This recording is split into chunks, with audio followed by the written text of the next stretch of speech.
Cool. Okay, so where we left off is I've done a crap ton of work already on the side, actually, without streaming. I don't know exactly why. There is something going on where I'm feeling a bit proud, and I feel like I've made some bad decisions in terms of prioritizing the project that I'm going to build. So for those of you that don't know and that just tuned in, I'm building an app that allows streamers to manage viewer games. And I've got some ideas to make that super, super awesome.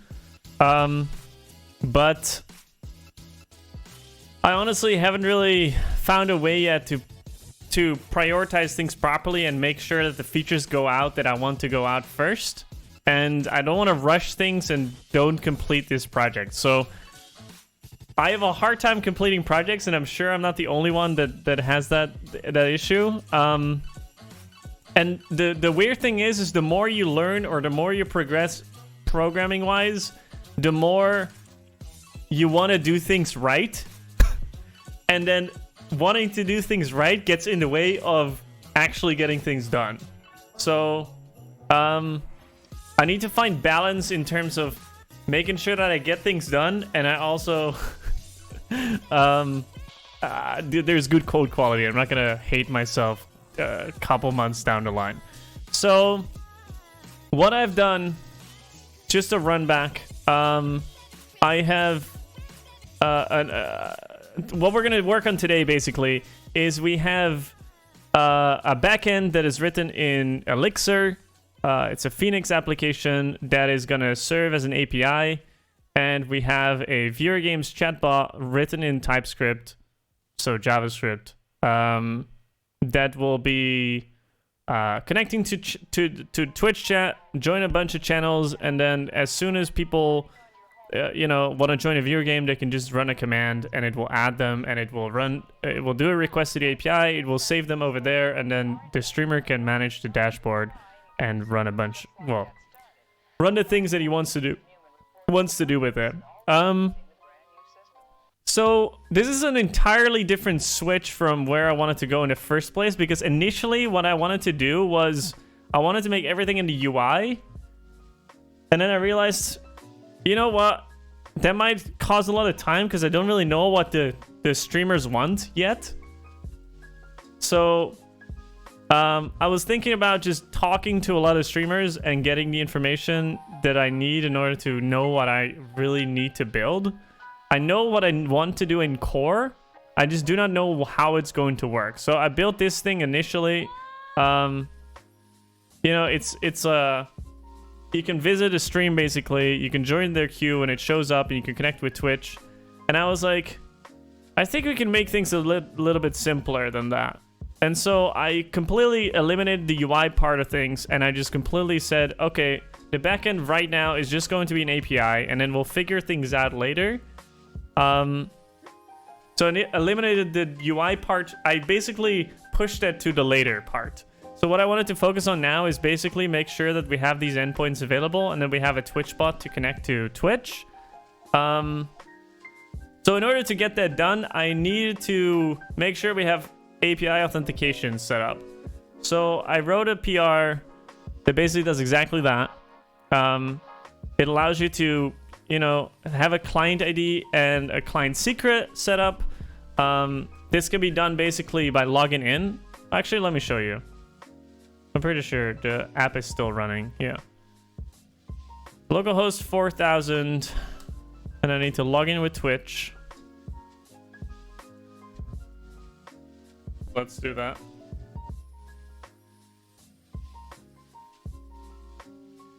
And then I need to two-factor authentication. I had this all prepared for sure. Don't worry. Where's my Twitch? Twitch. All right, doing it live. All right.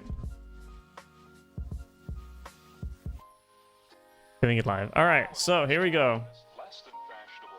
We are now logged in, and if I go to admin/OAuth applications, you can see that you can create OAuth applications from here, And this is just for me right now. So if you were to log in with a different account, you can actually not access this endpoint, and it's shitty. It doesn't look great, but I didn't really care about it that much.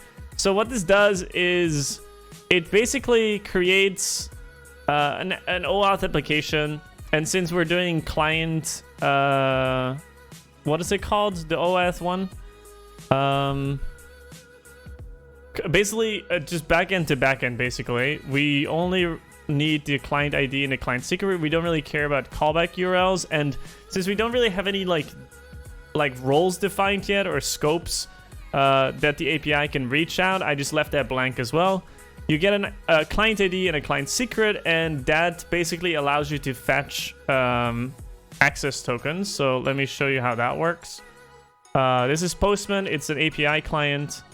Let's make the things a little bigger. So here, I basically do a request to the backend, and I say, you know, OAuth token with the client ID and the client secret. And then I tell it that we're doing a client credentials request, which means that we only have to send the client ID and the client secret. We don't need to do it like a redirect loop and authenticate through that. We can just send them the client ID and the client secret, and then we will get an access token back. So as soon as we do that request, we get an access token, and it says when it's going to expire. And then we can use that to actually do requests to our backend. So if we want to fetch the queue, the players that are in the queue for Just Rock Cats, we can do that now, and it will tell us. And if the access token is invalid, it will tell us unauthorized, invalid, or expired access token. So that's fantastic, because that means we have authentication set up, we have everything ready to go, and we can now just build the chatbot and just start using stuff. The only endpoint that we've implemented is the get. So only the list of players. We cannot add ourselves to the queue yet. So if we have time to do that today, we'll work on that. But I wanted to make sure that we can connect to the Twitch chat, and we can run some commands, and we can start doing some API requests and set up the secrets for it. So that's what we're going to be working on today. I have a basic Twitch bot already set up. I can walk you through a little bit how that works. So for a basic TypeScript application, you want to obviously install TypeScript. And yeah, that's basically it. So instead of running node directly, you run TSC, and then you call node on the actual the compiled version of your application. So our application lives in source, and it compiles those TypeScript files into the dist folder, which is then compiled to JavaScript. So as you can see here is our JavaScript and ready to go Node.js application. But we are working today with the TypeScript code. We also have .env, which is basically env files that contain all the secrets. So the secrets look like this. We have basically a bunch of environment variables set up, and this, if we rename this to env files, these will be loaded in before the application. How our application works is basically we load in tmi.js. I want to abstract this away, but for now, this was the easiest way to get this rolling. You set it a bunch of channels, and I think we need to be able to connect while the bot is running. We need to be able to connect to other channels later. Because if you think about it, we have a bot running, and then somebody starts a viewer game, and then he wants this bot to join. So while the app is running, we need to join other channels. I have a config class that contains basically username, password, channels, options, whatever you want. And it doesn't really directly work with envvars. It just knows about username, password, and channels and options and whatever. But we have this static method that is just nice to have. It just you dump all the process env files, and then the channels that you want to join, and then it just checks it, and then it creates an instance of the config. It also has a convert to TMI, and I was thinking about moving this somewhere else, but then I was like lazy, so I kept it in here.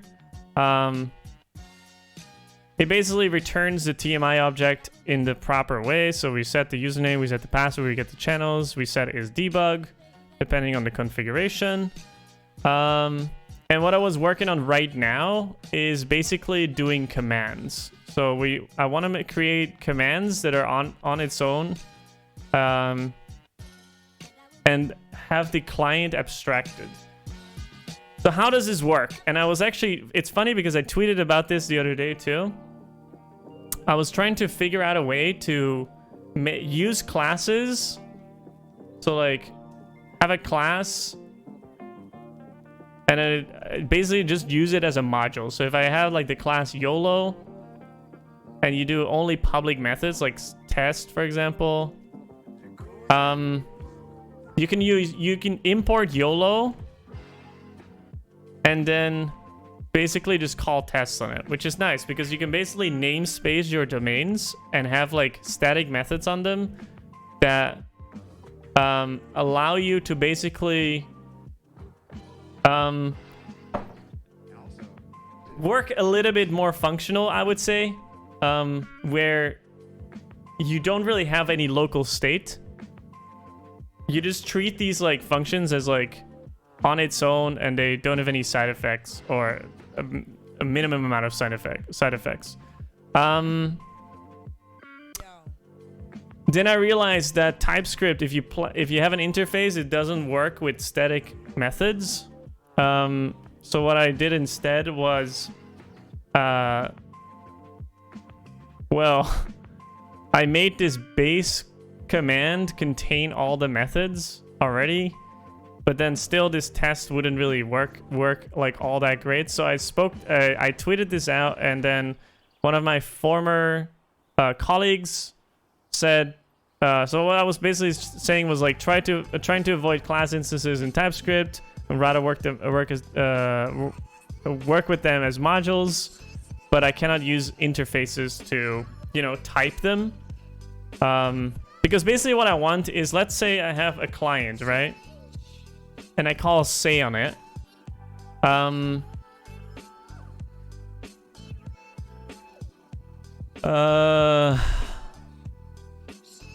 then I pass the client. No, that'll be kind of weird. Maybe this is a weird example. Let's say every command has a static method called test, because we don't want to initialize all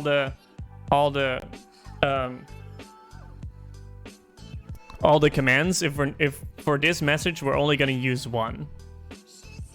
So what I wanted to do is basically have a bunch of commands like the join command, the leave command, the whatever other commands we have, like clear commands, something like that. And they all have a test function that basically allows them to check like, hey, does this message actually comply with this join command? Like, is this message this join command? So if I do !join, or in this case, I think it was VG join, which command do I have to run, basically? So instead of like doing this big if else, if statement, if join command, else if blah blah blah, we basically just have a list of like commands. They're not instances, they're just the modules themselves, like the classes, not the class instances. And then we can just like, okay, for every single one of them, find command, and then do command.test, and then the message, for example. This will allow us to find the module that we need to initiate, and because they all have the same interface, we can just call command.test or start the instance of the command. So instance command, or we do it like this because it's like a class, like this. And then we know we can actually you know, call a method on there that we know is the same as every other command. That was my idea.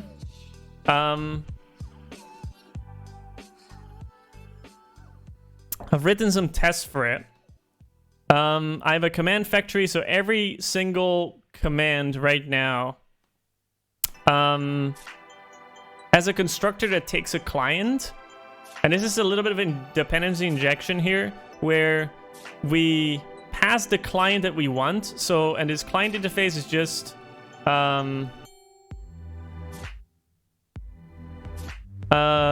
it's just as a say command. So it says say, and then the channel, and then the message, and then it returns a promise.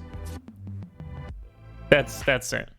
And so what this allows us to do is, instead of actually booting up and joining the Twitch chat, what we can basically say is like, okay, let me fake out or mock out this this actual client. So I have two clients here. I have a normal client here that is the TMI client, and I have a say method here that's just doing like the TMI client.say, just like the other one, but it's abstracted away, and they both implement the client interface. So I have a client here that is the real client that I use for production, and I have a test client here. And the test client doesn't actually do anything. It doesn't like join the Twitch chat. It doesn't do anything like that. It just, you know, returns whatever you passed as a channel and whatever you passed the message, which allows us to easily unit test any of the commands without connecting to a Twitch chat at all. What's up, Jolie? How's it going? Which is nice, which is like makes our tests way faster. And it allows us to swap out different things. Let's say we need to connect to, I don't know, like the YouTube client or the YouTube chat, because people are also streaming on YouTube. We can easily swap out a different client, like make this the Twitch client, make the other one the YouTube client, the Facebook client, like whatever. And because they all implement the same interface, we can easily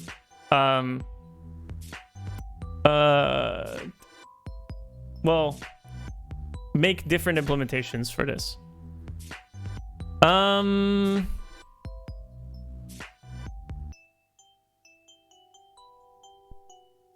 Let's see. So,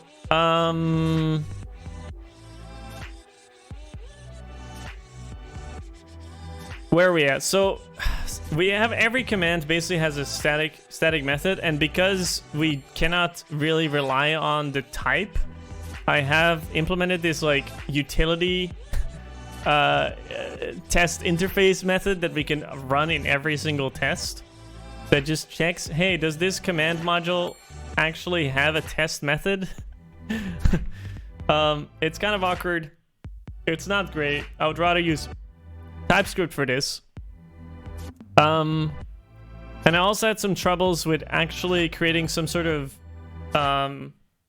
generic build method that allowed me to pass any command, and then it creates an instance with the test client. So for our tests, I don't want to continuously in every single test do new join command with the test client and like create a new test client. I want to abstract that away into this method. And since we only use the test client in our tests pretty much, or at least in the unit tests, I wanted to make a factory for it. And I'm not sure if factory is the right name for it. I just thought it was useful. I've seen it in some other languages, like in our Ruby and in our Elixir app. They actually use the terms too. So I thought, you know what? Let's just roll with this for now. So basically my idea for this was that you can pass, you basically do call build on the command factory, and you pass it the class itself, and it's not the instance but the class itself, because the instance will be created by the build factory, by the build method in the factory, because it needs to be passed the client. So I did some TypeScript fiddling around here to make sure that we get things going, but I couldn't really get this to work. So if I can pass T, and T needs to extend the base command, and then if I just did T here, it wouldn't work. It started complaining, I think, here, because T has no construct type base command has no construct signatures. I don't know what that means, because in theory base command does have a constructor. So I don't honestly know what that means. So then somebody suggested, okay, we need to make sure that T is actually instantiable. Because what I initially wanted to do was just like, okay, we need to be able to pass in the type base command. But that would mean that my output type here would not be join, but it would be, see, base command.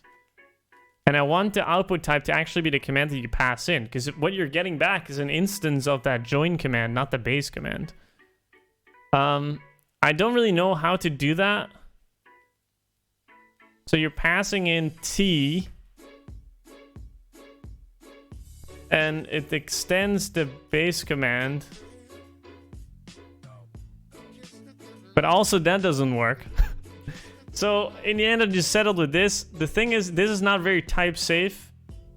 Because args is now, like, I can pass in, it doesn't really know what this type is anymore. It just thinks it's new this, and then it becomes T, which kind of sucks. But I don't really know how to work around this. So for now, this will do. If we keep it like this, you can see that it becomes a join command, so it kind of works. We just don't get the type safety anymore, that if base command takes another parameter, so let's say base command here, and we do, like, we need also pass in the name and then a string, then this thing is not going to complain at all, because it just thinks like, okay, I'm just going to forward all the arguments that you're passing. It doesn't really complain or break anymore, which is very, well, it's not very nice. We can't really rely on the types anymore. So, I don't think this is the right way to do it. Maybe we can, for now, take the constructor type somehow. So let's see if we can do that. So TypeScript get constructor type. Also, I'm trying to figure out a way to reduce the amount of duplication, because the command interface already tells me what to implement and what these types are. But for some reason, if I leave them out, it will tell me like, hey, this is any type. See, it's like this channel argument should be typed, and I'm like, well, you know, it's part of the interface. You kind of know what it is. Because we're implementing this, so you're supposed to kind of know what this run command is supposed to be typed as. But yeah, doesn't seem to work with that. So I think there is a way to do that. I just don't really know how yet. I'm not the TypeScript master, and so we're learning every day, I would say. What's up, David? How's it going? How's your day been? So I was working with this. We need to also test the static here. So we know that the static exists, because that's what we're testing here. So this test interface is actually going to run tests. It's going to test static type, and it's going to expect that it's a function and that the signature is correct. And we can reuse this across all kinds of commands. We need to test whether the message is correct. So what we can do is expect join command dot test with a message called hello world to be false. So this join command is testing whether it is the command that you're asking for. So it gets a Twitch message saying hello world. We're not triggering anything. Join command is not requested here. If we do vg games.join, it should pass. You know, we realize that the join command is what you're looking for. If we do join and then some other arguments, it should still pass. And I think that's it. I think vg join should not work.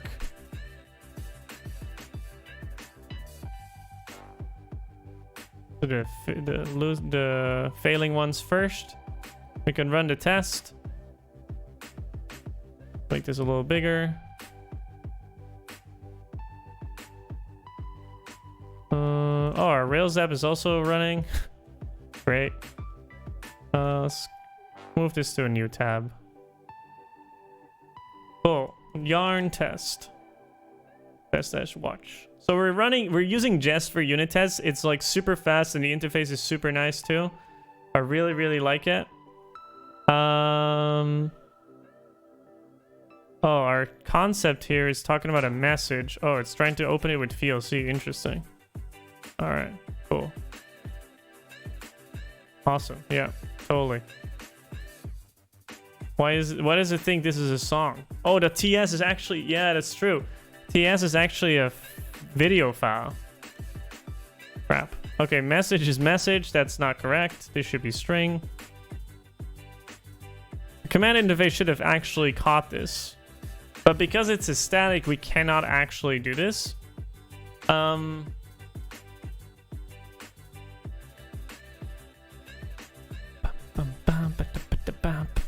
Crap as fuck, been playing and dropped 2 divisions. So sick of these players. Oof, man. That's rough. Okay. Let's run the tests again. So as you can see, the type check is done. The static test is done. So static test would be... Sure. Static test, let's go with that. And run is running and it's passing because, well, you know, there's nothing really there. So let's describe the run command, the run method, and it should... What should the join command do? It should do a request. So it should... Or, yeah. Current song, unknown song. Yeah, the thing is not working anymore, so I just, like, dealt with it. Should do a request to the API. And what else should it do? So for now, we can actually...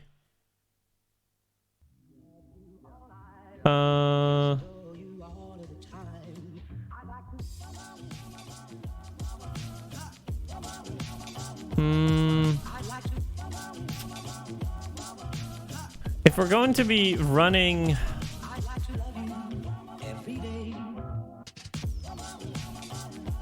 If we're going to be doing API requests, we might want to return a promise for this run method, I think. So in here, we should probably say, instead of this... Wait, let's just search for that now. TypeScript, how to...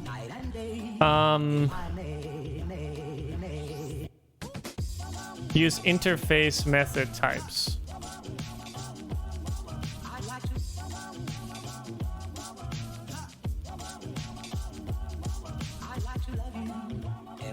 Oh, here. Function type, sure, yep. All right, cool. Search function, cool. Yep.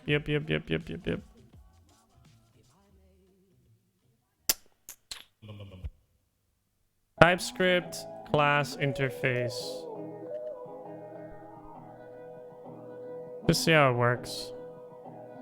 Using a class as an interface? Oh, wow.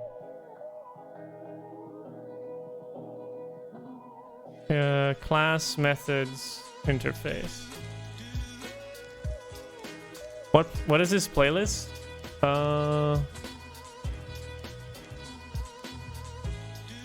It's copyright free music, or at least I hope it is.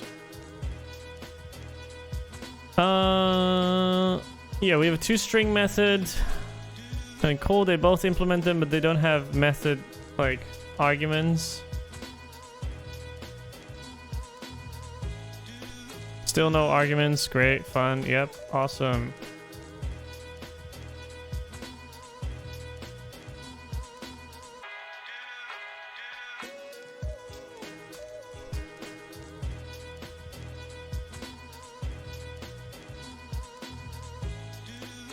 I honestly don't really know what these public or private arguments are. I don't know what that means.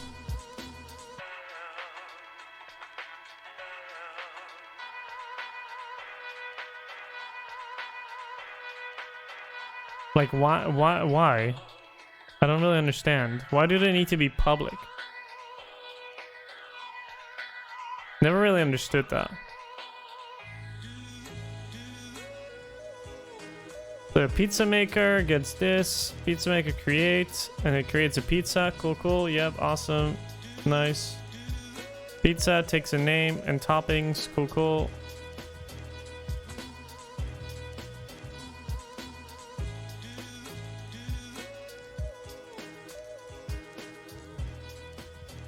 Yep, awesome. Cool, cool, cool. Yep, this is not what I'm looking for. Cool, yep. That's not useful at all. Interface, unchanged, name string. Yeah, sure. This is cool. Yep, useful. Uh-huh. Great, yeah. Okay, cool.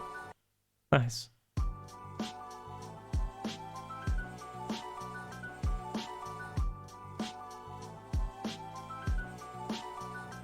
Yep.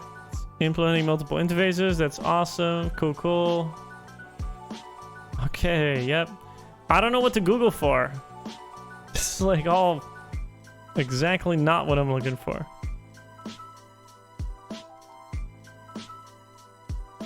Exactly TU. Key off.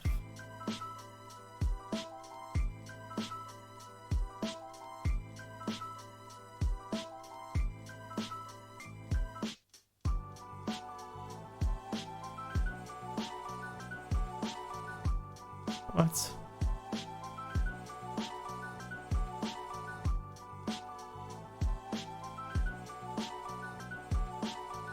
Oh. Okay, so they're now checking whether this class exactly implements the interface and nothing more, nothing less. Well, not looking for that.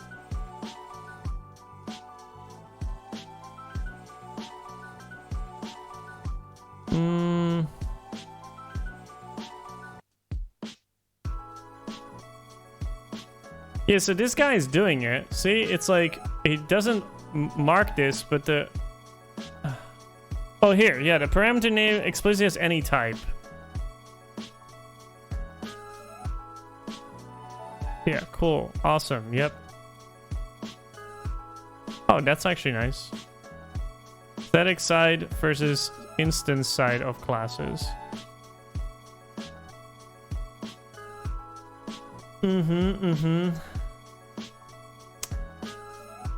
How do you fix it?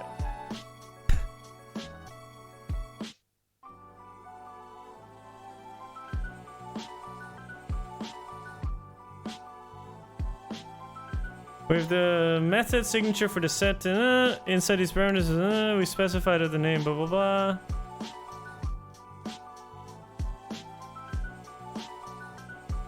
What up, Pam? How your little man doing in New Jersey? Last I heard, he caught the flu and you was worried. Hope he feels better. And thanks, Jonetta from Cleveland, for that good head in your Jetta. Okay, whatever. Maybe this is just what we have to deal with. Maybe this is just what we have to deal with. We'll figure it out later. Cool. Okay. Subject.run. And then what do we pass? We pass the channel. I don't know what channel we're going for, but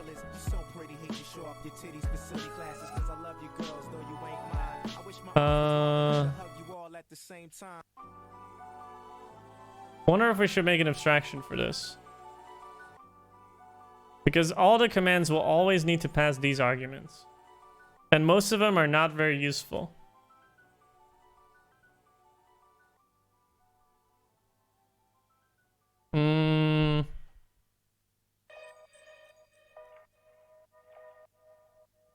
It's like you want to override the arguments, kind of.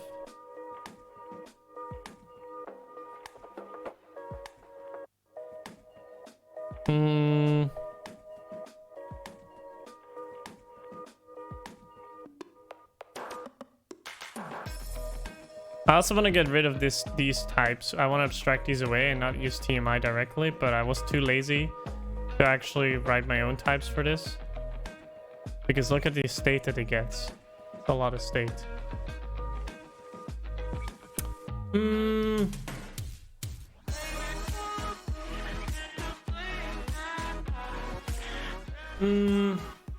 Okay, let's just run the test and then just go with it. I don't know how I'm going to abstract away the API yet.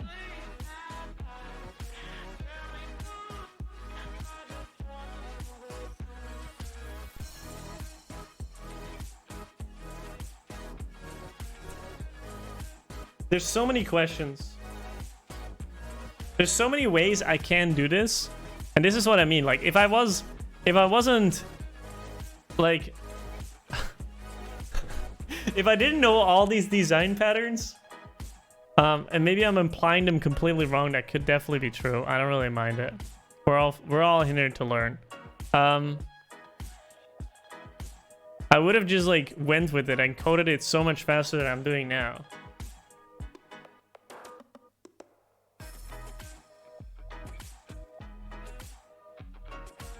Okay, all we know is that it's going to be undefined. That's all that this is going to be. And it says subject join command, but I need to pass a channel. So let's say just cats user state. No. Message string. My message. Oh, it's gonna be VG join. And then self is boolean. False. Cool. Tests are running. Console log. Channel join. Awesome. Cool. So if we actually run say here, it will actually return something else. So if we do this.client, which we know exists, say channel, it's the same channel as we initially passed, and then the message being join command has successfully been called. This would work.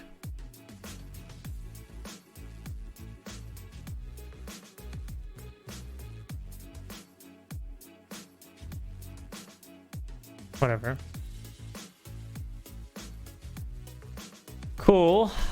Now we should get this as the message returned.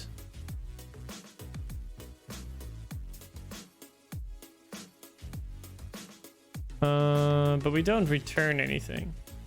So client says returns a promise that returns a string. So if we have a test client, we would kind of want to see the previous messages.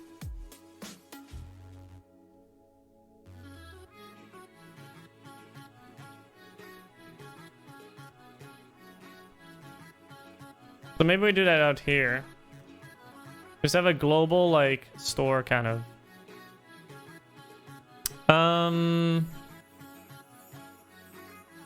Let's do let message history is an array, and then we create a message,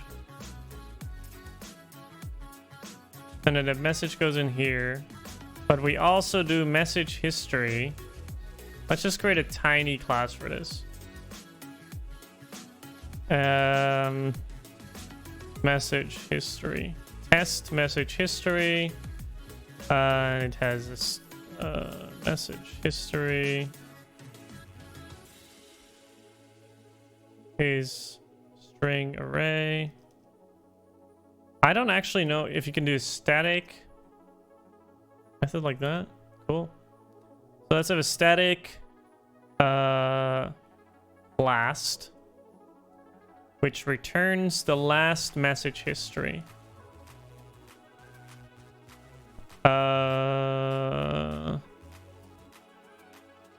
Is there an easier way to get the last element other than doing Message history length -1. And then if it's 0,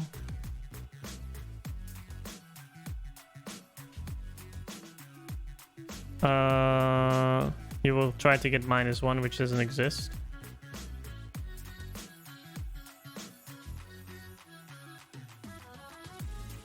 Is 0 true or false in JavaScript? I can't remember. I can't even remember. 0. False. True.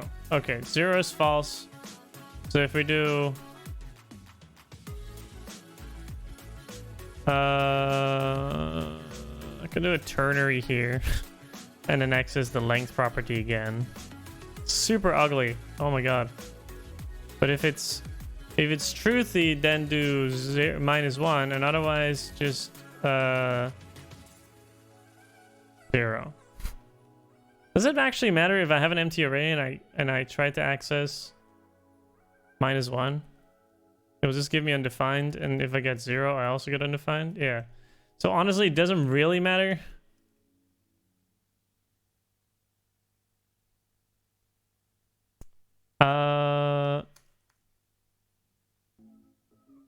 This does message history. This does message history. Static count. Let's just do this. Return this, and then we do this dot last minus no count. Count -1. Cool. Return that. Otherwise, no. Message could be empty string though. Can you do type of undefined? I can't remember. I'm coding in so many different languages now that I don't know. Okay, type of undefined. I don't want to do that. I don't really care too much about this. It's whatever. Who does that? Clear. Kind of want to clear this after every test. This of message history equals this.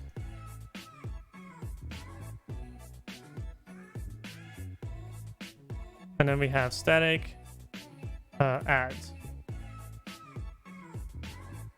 message.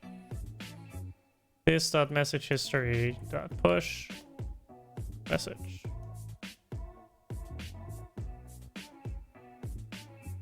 Great. Sweet. Okay, so in theory, what we can do is we can do add message and then get the last one again. But that'll be like making it complicated for no reason. Duplicate identifier, message. Oh yeah. Oh. Wait. Now we need to be able to get access to this message history.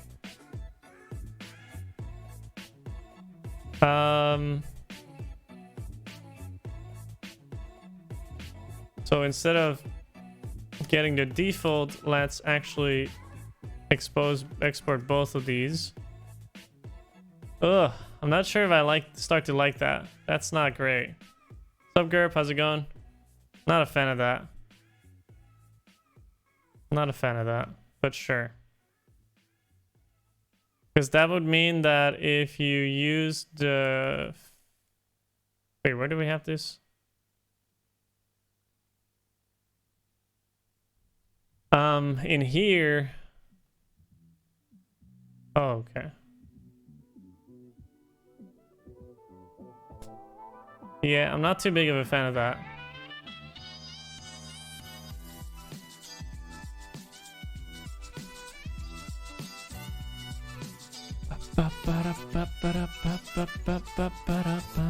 Are you still playing League of Legends on stream? Yes, sir. Definitely. I do.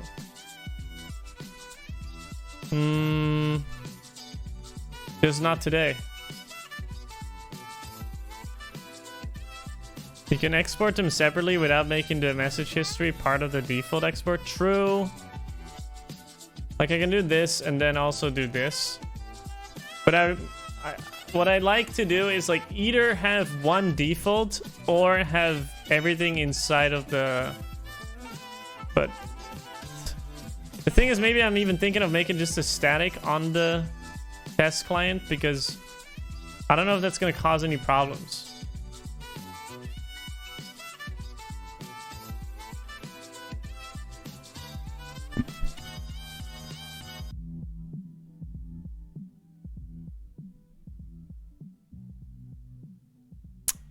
I don't know, actually.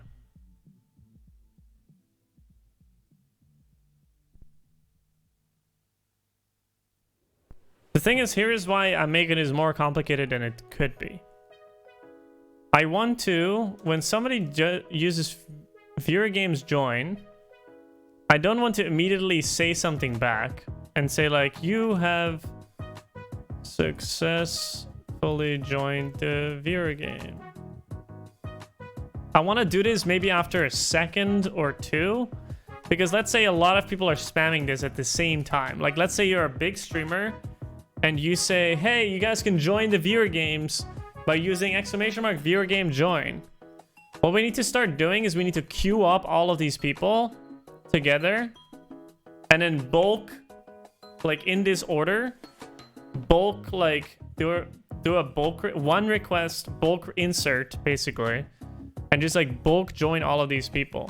Instead of like every time somebody says join, we do it one request. So I'm thinking whether our command is more of a queue and then it shoots tiny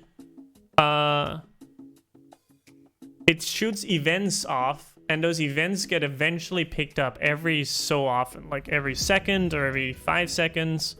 And that one then compiles all of those records. So this could either be in memory, or if we want to, let's say our viewer app or goes down, or we have multiple nodes, we might want to serve this into one single place. Maybe we want to have a node per channel or like a node per bunch of channels. I don't really know how I'm going to like make this more scalable, but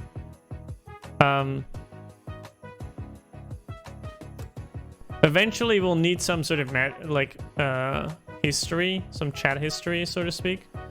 But maybe I don't need to think about that yet. Let's just start with it anyways. The whole point was to do the request. I'm not sure I'm going to test that yet. If we're just going to say it fires off an event, maybe that's good enough. Because maybe we can then just test the event listeners for certain events and how they handle it. And then in this test, we can just test that it fired off the event. Maybe we need to do that. I don't honestly know how to properly structure these kinds of things. Because these are kind of global events. So let's just say here we have a folder called events. Let's just first commit this though. We've got something working here.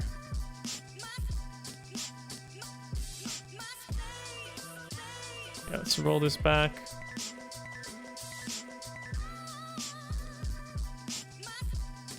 Yeah, let's roll this back.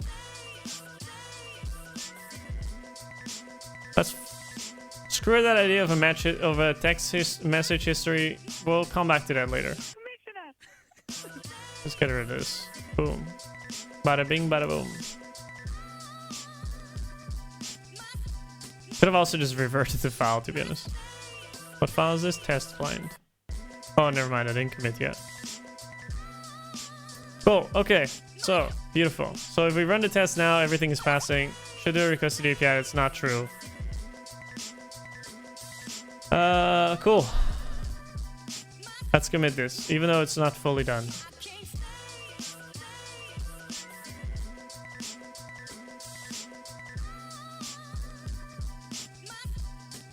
We can improve on this. Cool. Okay. What is the first things that we've done? Oh, this is not fully complete yet. We need to still hook it into something, the app itself. So if we have the app here, we create a TMI client, but what we really need to do is create a client depending on what we want. So that could be like a client factory and you give it a certain type. But for now, let's just call the client to here directly. So let's do client and we import the client from here.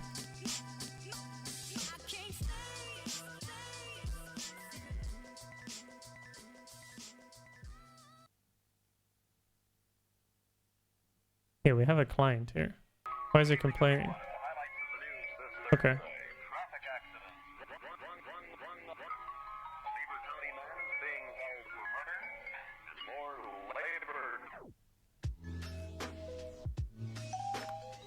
What is this thing saying?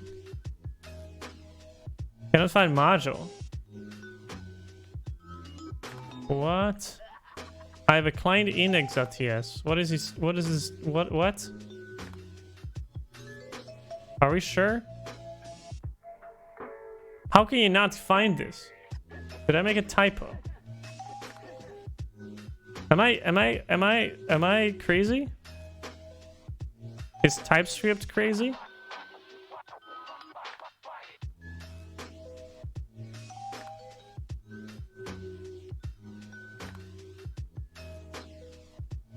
What?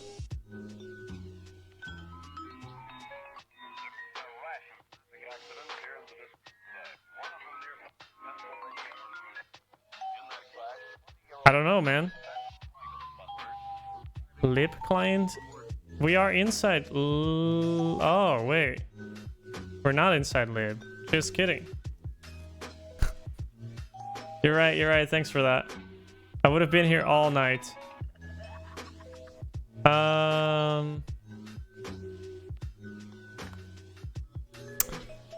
If we do this, it should actually be you pass a client and then you have an adapter here. You've like passed it a certain adapter, and this is like the Twitch adapter. But do I want to abstract this too? I guess I have to.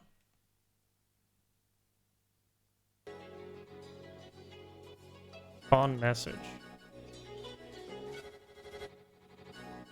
And connect.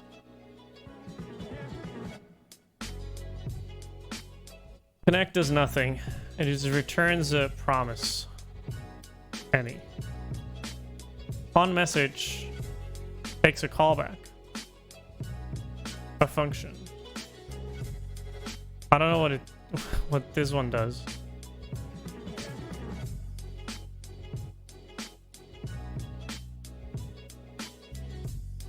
Message.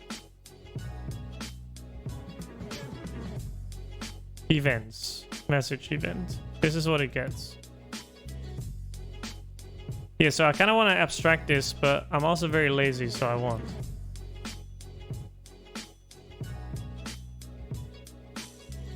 So should we just any it for now?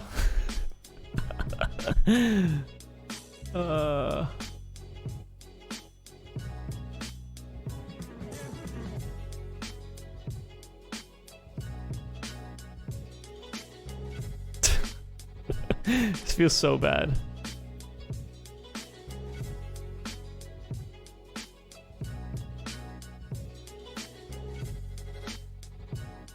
Doesn't this work? Wait, what did I do in that other file? Oh man, I'm already starting to become sloppy. It wasn't the test helpers file. Any. Oh, I love it. Oh, great. Absolutely love it.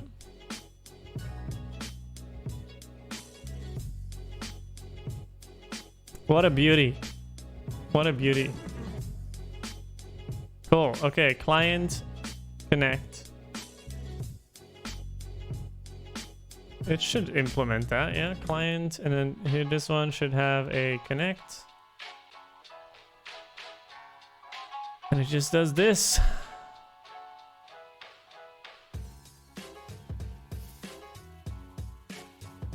Is.client.connect. Await. And it can throw, and we can just... Actually, we can just do this. And it can throw if it wants to. That's all Gucci. Missing return type on function. Sure. What is the return type? String number. String number. Cool, sweet. We'll figure out if this is going to stay like this, but for now, let's roll with it. On message, yeah, on message. Callback. Function.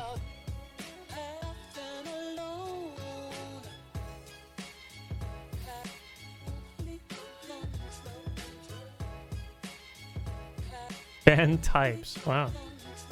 Holy shit. Func. Avoid function. Use proper function type. Incorrect. Okay. Fair. Okay. Let's steal this. Oh, oops. Cool. Promise. Or void. I think this returned void. This is just adding a message handler.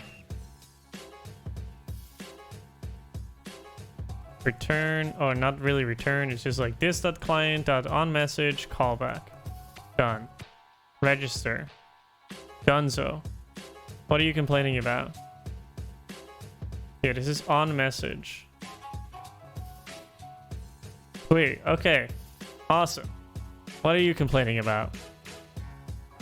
I don't know what you're complaining about, but TMI client is this. What are you saying? New expression whose target lacks a construct signature. Oh yeah, wait. The weird thing is that if this TMI client is not actually a class. It is like, well, it is like for JavaScript standards it's a class, but it's not a class in TypeScript standards. So I just need to initialize it like this. Just like, all right, that's okay. Cool, we have a client. We can do on messages. We're just proxying this pretty much. We need to implement a test client because that one is complaining too. Let's yoink that from here. Boom. And we just say promise.resolve string connected number 5. I don't know what it expects or what this value is in the actual client, but whatever. And then on message, here is like return. Cool. Sweet. 5. Yeah, I don't really know what it... Maybe I don't even know what it returns there. I can check it if I want to. Connected. Address, port. Oh. Oh. Okay. Sure.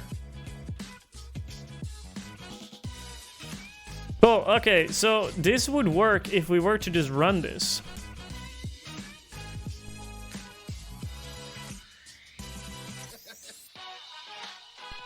Oh, we have debug off, I think. Hold up, give me 1 sec. 1 sec. I need to change something in my end file.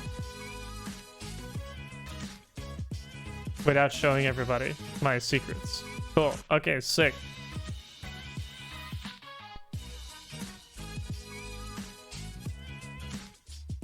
All right, it's connected to JizzerCats.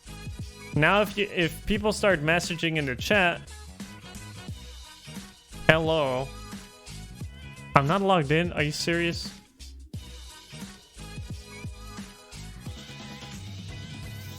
Hello. We should have, yeah, see, we should have messages coming in. What's up, Labra? See, any secrets? So you can see that Labra is, in fact, not a mod. She's not a subscriber. She's not a turbo. She has a different display name than her username. Here's capitalization. Cool, sweet, we're connected. But I am a broadcaster, subscriber, and a TwitchCon Amsterdam 2020. Feels good, feels good. What's up, Bordock? Cool, okay, so now we've got something. We're just not using the command. So let's just commit this as, like, not using the command stuff. Client interface, client, the whole client module, no command stuff. Cool, that's awesome. Create a branch. Add first command. Or let's just say add join command. Add join command. Sweet. So we have here is create client module. Am I the only one who think it's kind of weird that it tells you whether the sender is a mod/sub right there, but you have to make an API request to check if they're a follower? Good point. Good point.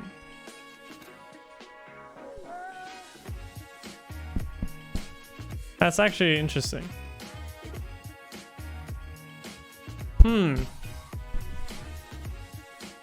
Shit, I never realized that. That actually kind of sucks. But on the other hand, it kind of makes sense because there's badges for sub count, moderator, and that's basically all they're showing. Like, they're just showing me these are the badges that this person has. And the badge info, which is like when you hover over it. And turbo is also a badge. And subscriber is also a badge, and mod is a badge. Emotes. I don't know what that means. Can you guys use Kappa in the chat? What's up, Devin? Kappa.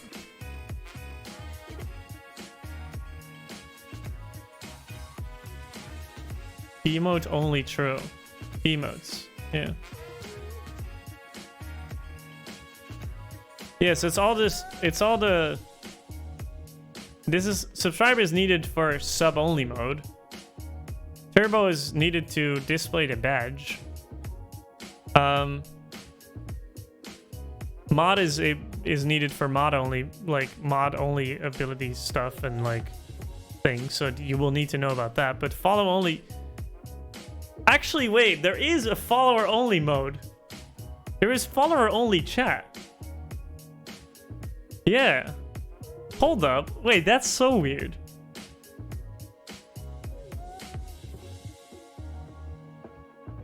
How do I know if when I'm in follower only mode whether... Oh, that's actually interesting. What if I want to have viewer games that are follower only? I actually haven't really thought of that yet. That is a feature I'm thinking of building, like follower and sub only, kind of like viewer games. But I haven't really thought yet about how I'm gonna do that. Like when I'm going to fetch that.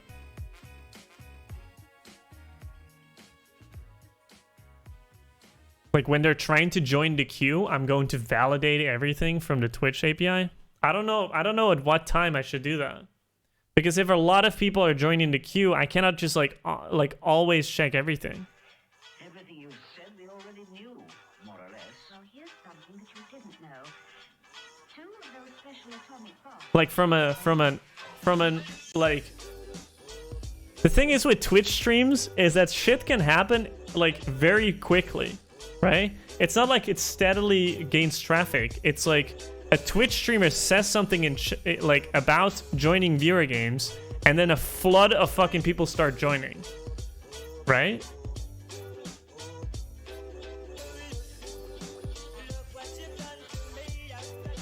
I'm also thinking about, I'm just gonna, since I'm a trusted application, I'm actually going to send all this info. Because that means my backend doesn't need to know, and I'm a trusted source. So from just this chat alone, I can know whether somebody's a sub. It's just like for follower only, that's kind of annoying.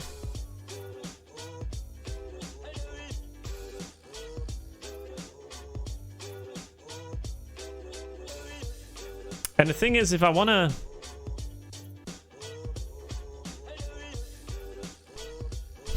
If I want to also use the... If you're also able to join through the UI, I will need to check it anyways. It's just that if I do a bulk insert, that would be cheaper to not do the request to check if they're a sub or not. But I'm also thinking if the streamer starts streaming, I can fetch their subs beforehand, but I cannot fetch their followers beforehand. Like, I cannot, let's say this guy has like 1 million followers. I'm not going to fetch 1 million fucking users. Actually, I can also not fetch like 20,000 subs, actually. So that's also not going to work. Oh, damn, it's so complicated. Making something that scales is so complicated. Or I would need to sync it over time and do like background jobs to sync it. But anyways, we're not there yet anyways. Let's not think too much about scaling if we don't even have users and it's not even live yet. Let's keep it in the back of our heads that if we need to scale, if you need to make an app scalable, that it's possible. So don't like make sure you can extend on it and make sure that it's developed in a way that allows for it. We just don't have to like obsess with it. That's like something I need to be careful of. Cool. Okay, so what I want to do is we have a bunch of tests to check the join command, and what I want to introduce now is I want to add let's also commit this though.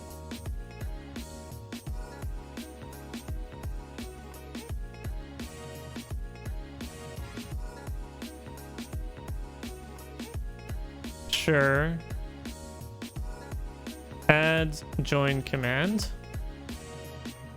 It has its tests. It has the command. It has the base command that we can build other commands off of. Cool. Awesome. The inner workings of Twitch are beyond mortal comprehension. Honestly, the amount of legacy they've refactored over the years, I think, is very impressive. I think, I honestly don't even know if they still have any Ruby in there. They might have just rewritten everything. Wouldn't even be surprised at this point.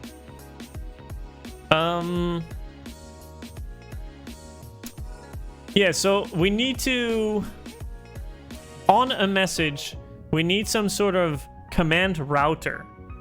Like if I think about, if you normally have like your web server stuff, you have like a request comes in, the router checks the path, and it checks if a route is matching.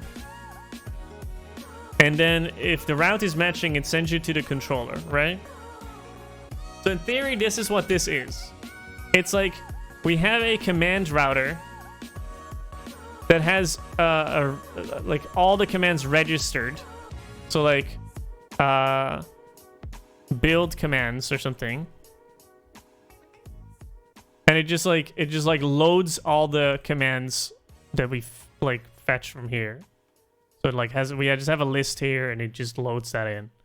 And then the command router, we can do like command router like test, and then we give it the message, and then it will call like test on every single command. And then until it finds one, and then it runs it, right? That's like the idea. What if you fetch the followers from time to time and then use the webhooks during a stream?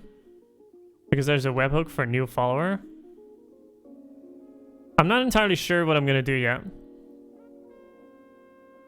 I'm not entirely sure yet. Does Twitch extensions know if you're a follower or not?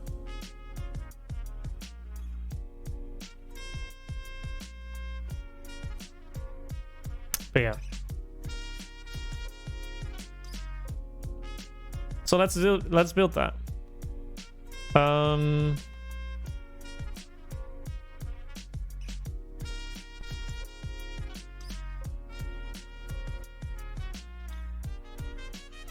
So what does a command router take? I think you need to authorize before extensions know anything about you. I see. Sup, bully? We need some sort of static. I know this is going to be a singleton. Actually, we only need to instantiate it once.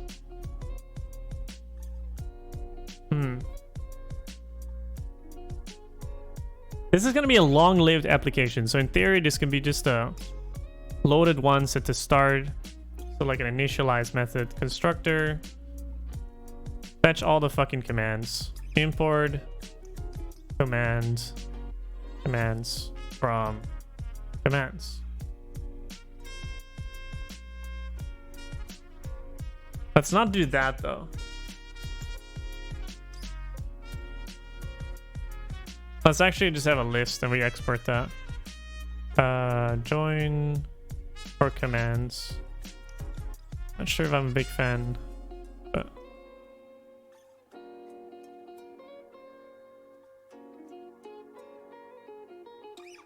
I don't really care if I want to. Do I care? Do I want to pass as a dependency, or do I just want to do it like this?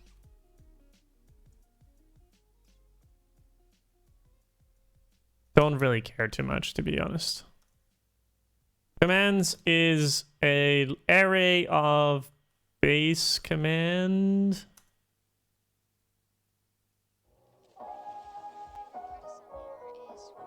that possible? Oh, summer. It sounds good. Type of. What we just experienced, doesn't it?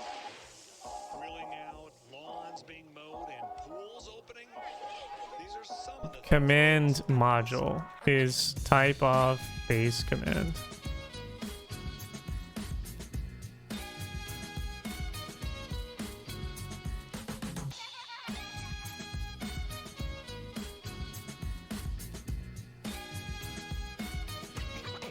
Type of import commands index.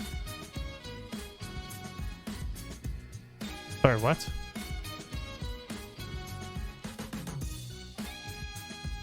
It's in a way you can opt out, but you can enable by default. Not completely sure.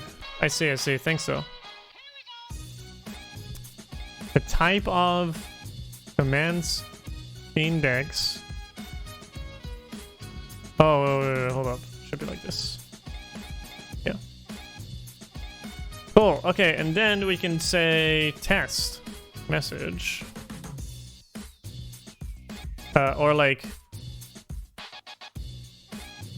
find command based on the message. And then if we just do commands.find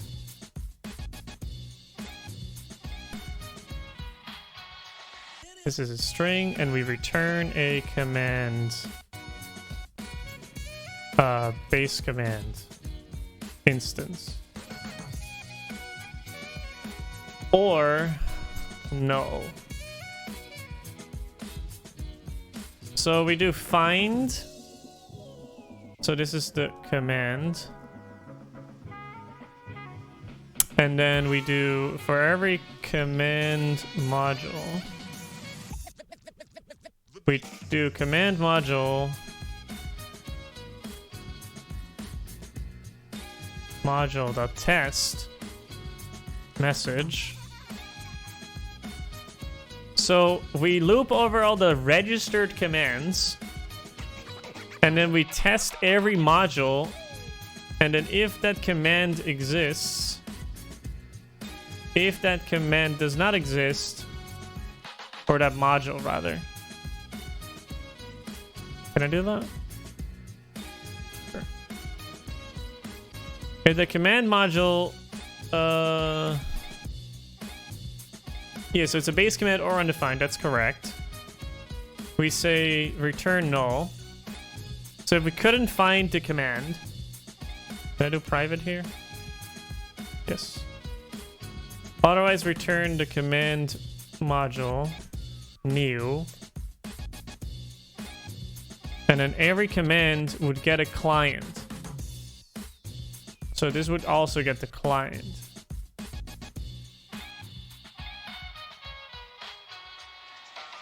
Which is a client interface.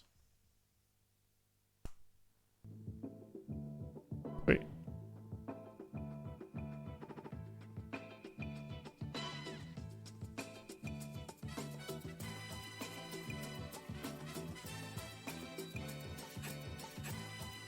Cool. Right, okay. And then we do this with client. And then we have a public method that is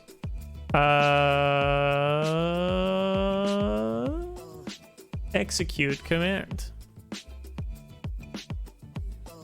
which takes a message in a string, and it would return a promise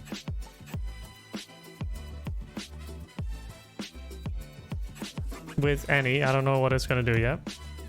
And this would call command. So let's find the command. This.find command message. If not command,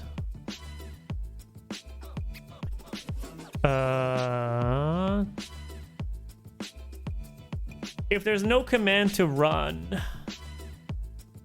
does it make sense to call a method execute command when it's not guaranteed to actually execute a command? Why do you use Pascal case for the command module variable? Because it's actually a class. This is not an instance. Oh, this is actually weird. Hold up. Let's just say module.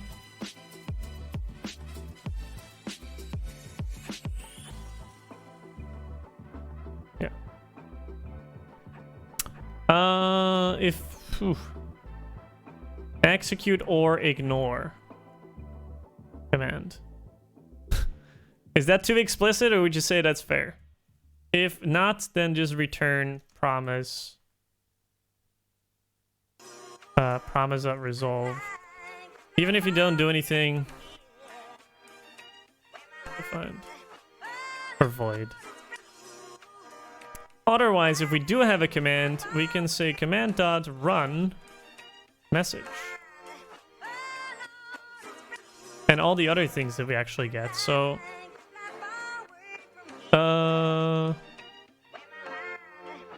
client interface. All these things. No. All that unmessaged stuff. Fuck. When Valorant just shuts down twice in a game? Oh boy. So these commands are not command instances, these are modules. So they're a type of base commands. So they're the class, not the class instance, but the class blueprint, so to speak.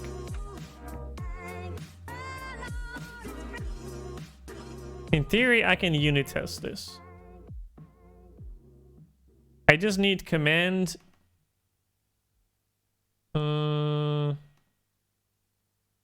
I want to refactor this already, but that's okay. We can simply make this a singleton. Oh fuck! You can't you can't instantiate, like you cannot inherit from. You cannot inherit from class instances, so the singleton wouldn't even work. Fuck. What is it complaining about? Yeah, exactly. Channel.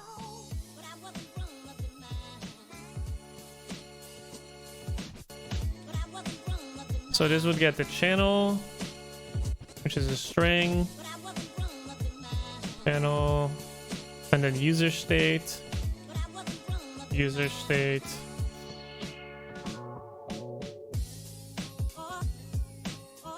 Commands. We need to make some common types here because they're more and more like used here. But that's why I think we need to define better. We don't need all this. We need our own abstractions for this. Because if we're gonna build this on top of the YouTube one, we might not have user state that looks exactly like this.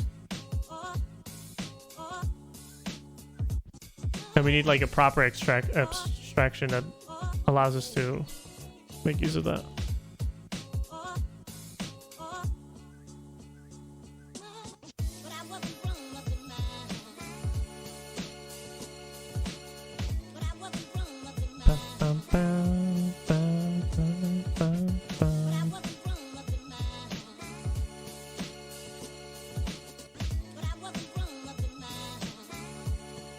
Because every command returns a promise, right? It returns void. Promise not resolved. Boom. I don't think it's going to be true though. I think it will return a promise later on, but that's okay. User state and self. See, now we're relying on TMI again, and then we need to import TMI.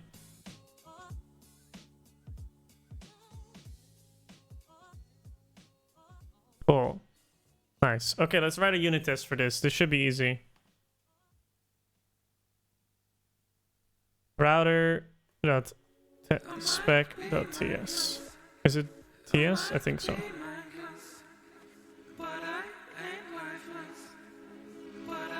Command router. Ooh, maybe we... I was already thinking about this, but... Do I want to be able to pass commands ourselves?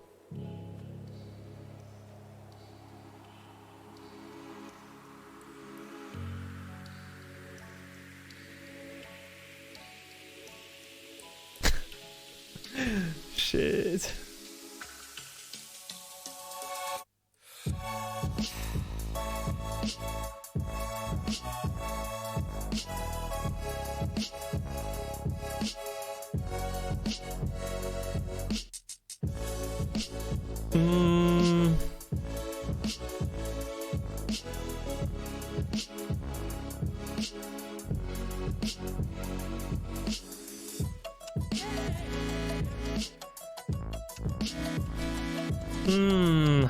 The thing is, I cannot guarantee that these commands will stay there.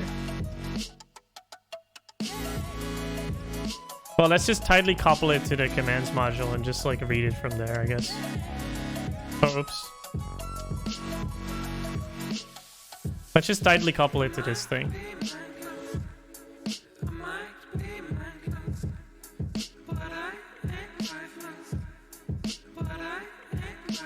Command router from...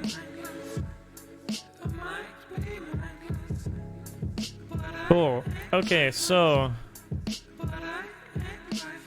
First command. Commands dot...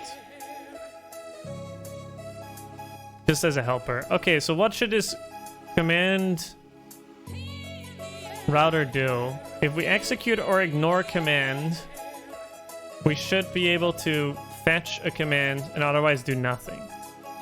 And how do we know that it's doing something? We don't, which is a problem.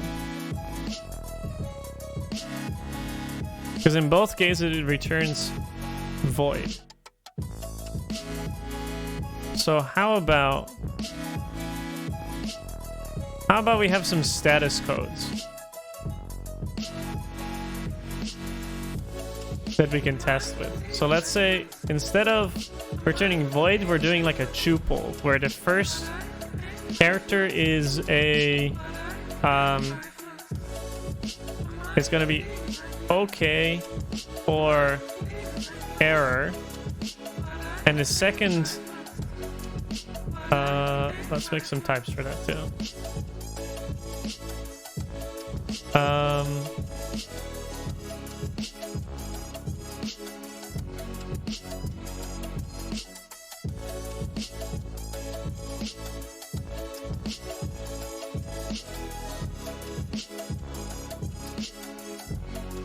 Can I use enums for this? I don't know what enums are in TypeScript.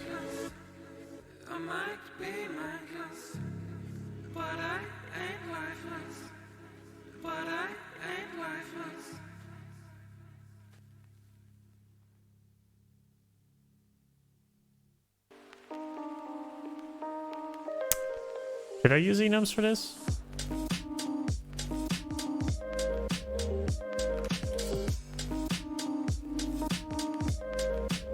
Probably. Type.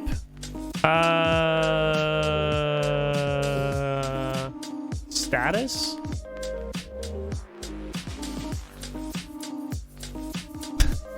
We're kind of just using terminology of a real like request router, but that's okay, I think.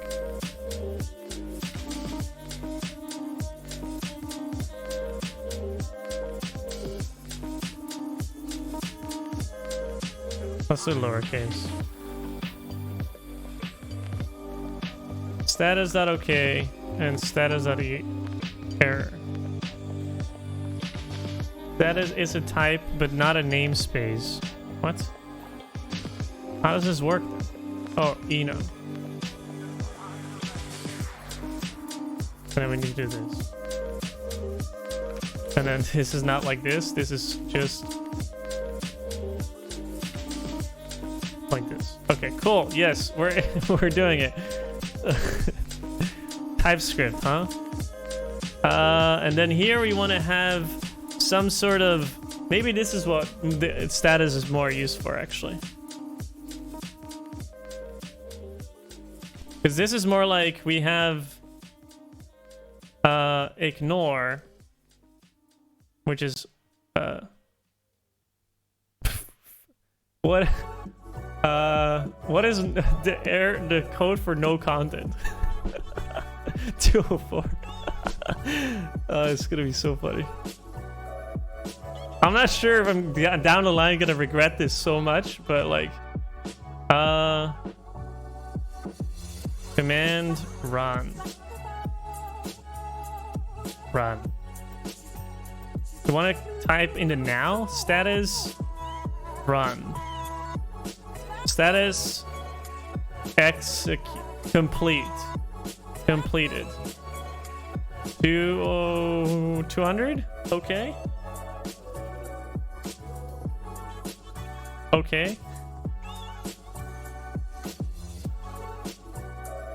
That's gonna be so weird. Well, we can continue. It's like error is just 500, and then we just do status. You just get a status back. Does that work? And then I keep it as an array because that means I can actually add some extra data to it.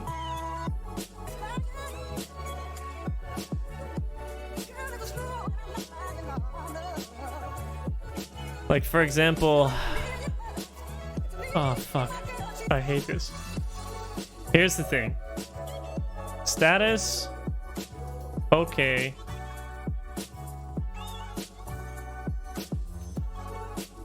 Status, ignore. Status, error, message, string.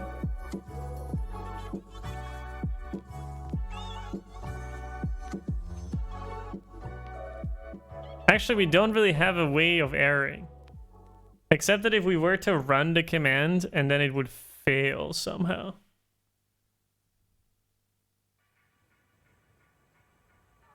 Because then on router level, we could say, okay, we error handle it here. Maybe that's not a bad idea.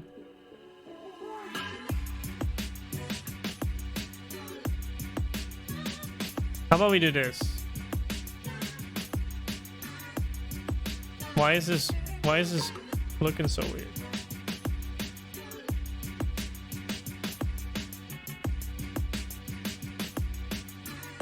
Something is not working. Okay. I thought he could name like tuples kind of like this, but sure. Okay, whatever. So we try catch this. Or we might simplify this, because actually it's kind of easy.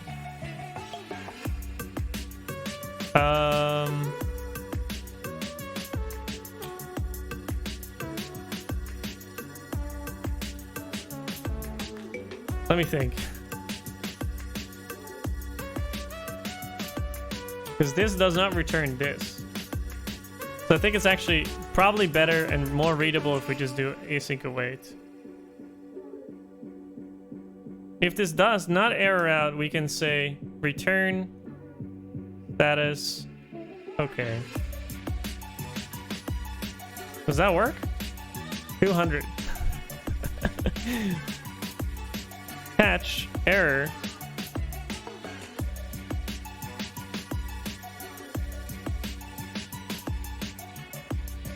Yeah. I know. Because this is not a promise, but we're gonna change that. We're gonna change the command interface to promise.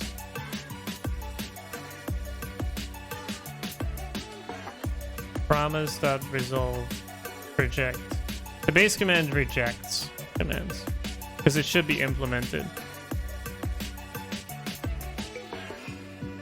New error.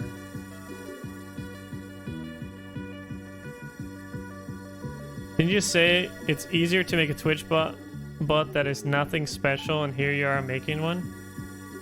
Didn't you say it's easier to make a Twitch bot?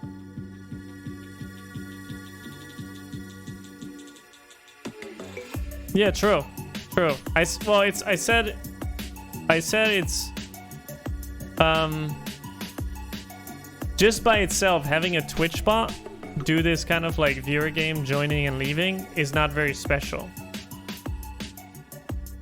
But the data that I gather from it can be used in a better way than just making it a Twitch bot or like a chat bot.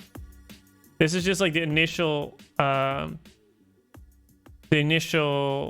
iteration, really. This is the easiest way to get started. Because it's harder to build a UI for something that you don't really know yet. So it's easier to get people on board and have people use it and then figure out like how do people actually interact with it. But maybe it's a super bad idea. Who knows? Maybe I'll find out that it's a terrible, terrible idea.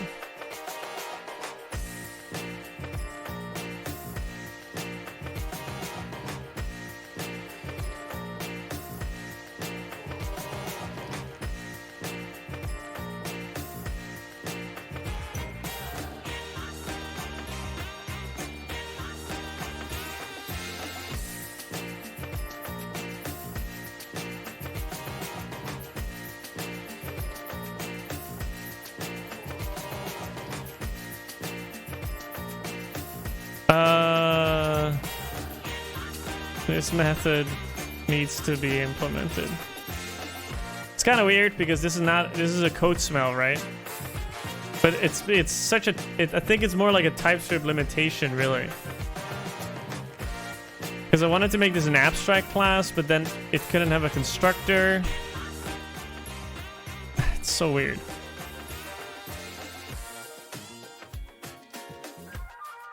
So then I wanted to keep it a normal class, but then I want everything to implement this, but then this one doesn't implement this.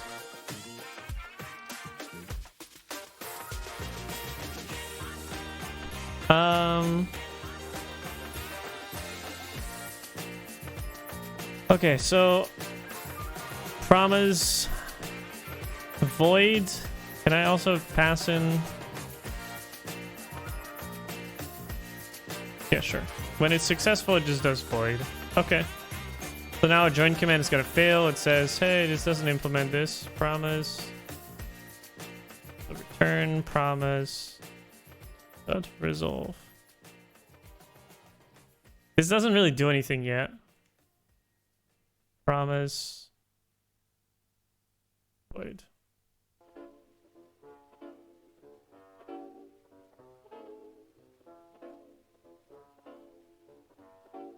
This is synchronous, right?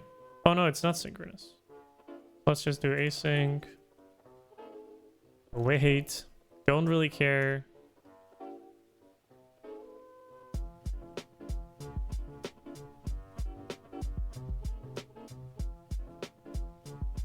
If this fails, the overall promise will fail.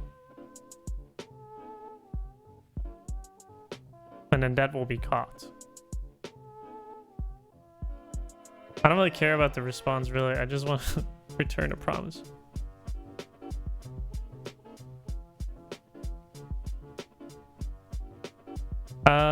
Nothing. Sure. Yeah, that's fine. Just do a side effect. Awesome. Cool. We don't really know what it's gonna do yet anyways. Oh, we're spending so much time on just like getting commands to work properly and having everything tested rather than actually implementing the API call. Oh, this is what I was talking about. It's so difficult to make software. It's so difficult to make software that you just... Yeah. Without actually designing it. Okay. Execute or ignore command. That's the one powerful method that we have. Let's test it. Describe. So if we call this method, it should or let's say test. What the fuck did I just import? Test with unknown command.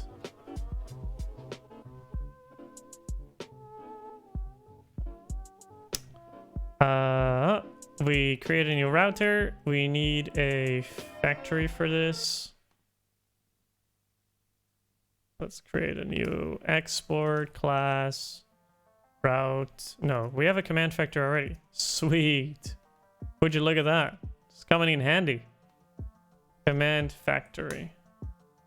Wait. Const command. Wait, this doesn't actually help me. I need to build a... I don't need to build a command. I need to build the fucking router. So I need a client. So I just need a test client.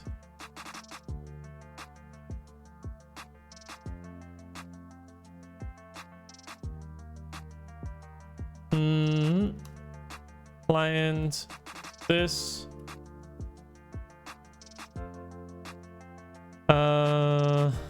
I could make a factory just to bootstrap the router if I want to.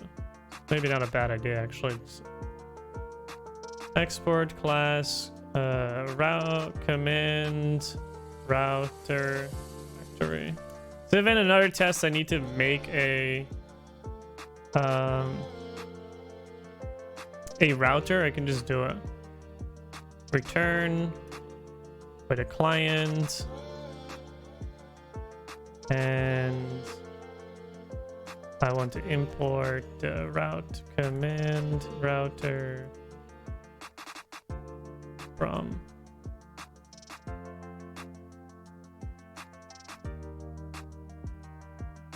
return new command router client.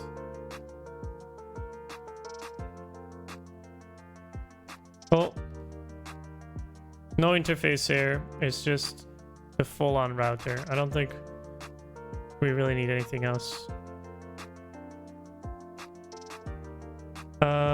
Command router factory, import that, get that out of here. Let's go into here.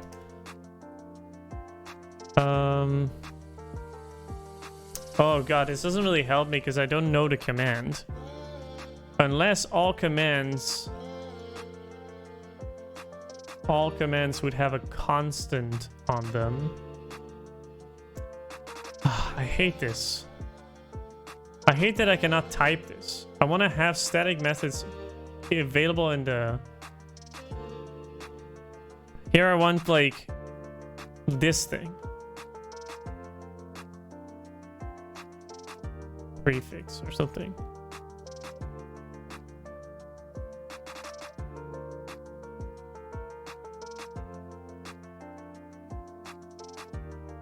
Because then I can fetch this in my test too, and I can just do like this, commands this one, and then just get me the command prefix.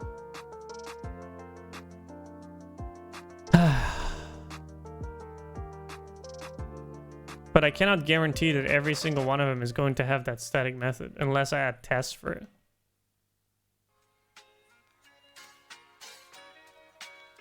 That's kind of unfortunate, but whatever. Router is build. Okay, we have a router now, and then we do router dot execute or ignore command. And also these need to be private because I don't want people to touch that from the outside.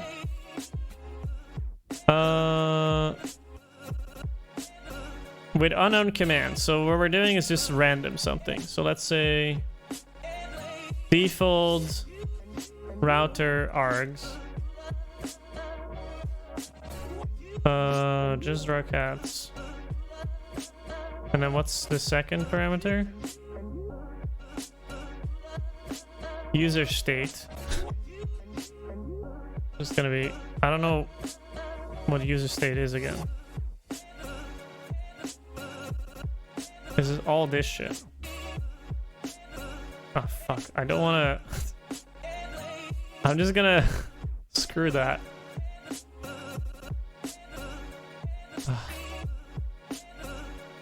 Message is gonna be empty, or like create router args, and then you pass it a message string, message, and then false.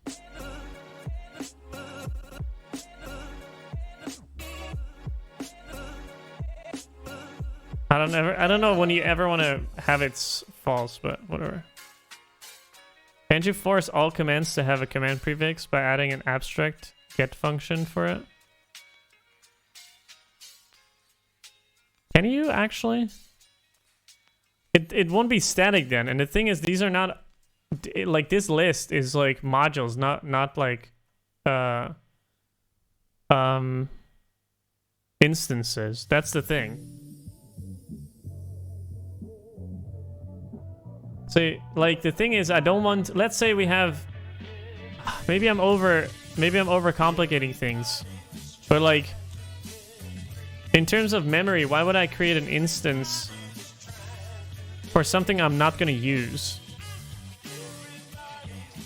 But then again, these are long-lived processes, so in theory, they might as well just be singletons, or like,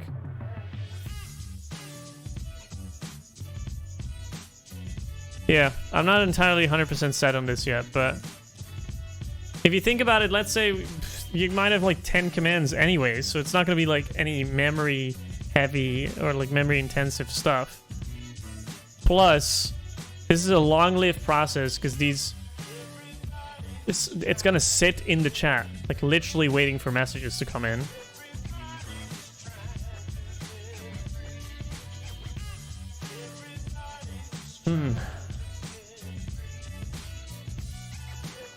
So that's probably not going to be a concern anyways, because there's going to be an instance somewhere for that thing anyways.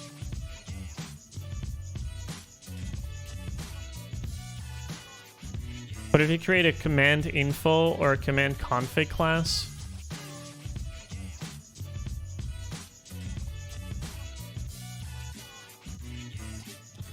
yeah, I'm not entirely sure yet what I'm going to do, but let's just roll with it for now.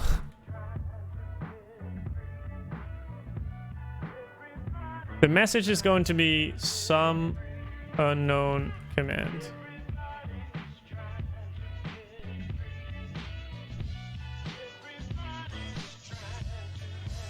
Why is this a problem?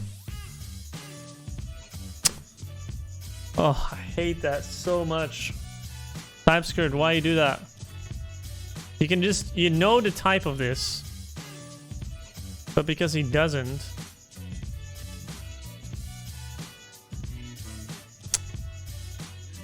Fuck. Can I do type off this?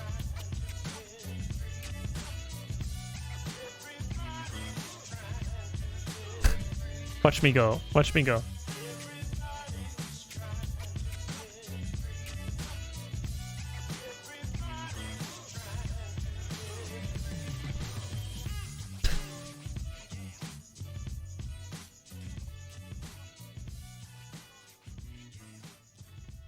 Now I kind of want to have the interface available. The thing is, I need a type for this fucking thing because I keep using it everywhere. These args are so annoying. Let's add it to the client.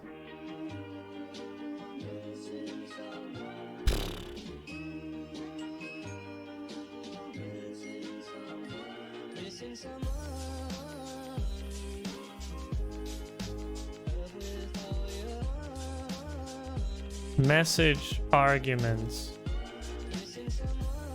No, message on message handler.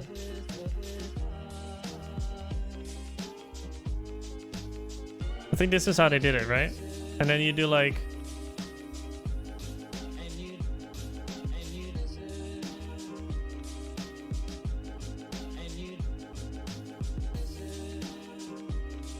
base command. I don't even know where I have all the things.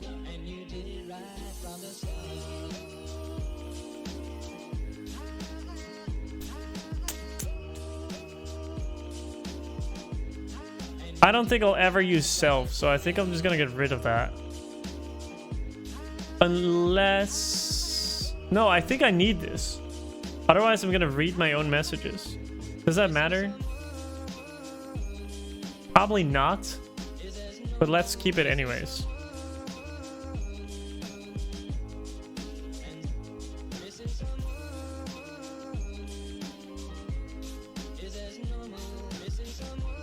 And then this is gonna do promise dot void.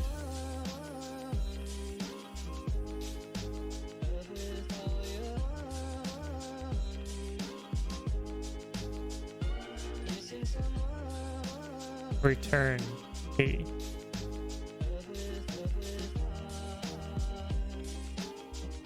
Doesn't that work? Wasn't that like the syntax?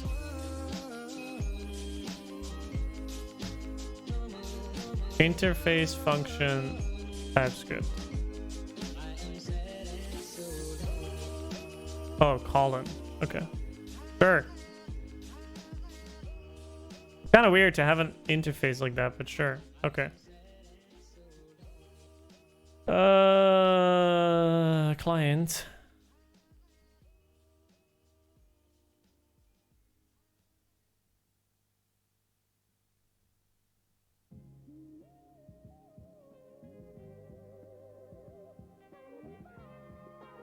How do I get the arguments for this function? Get args type TypeScript.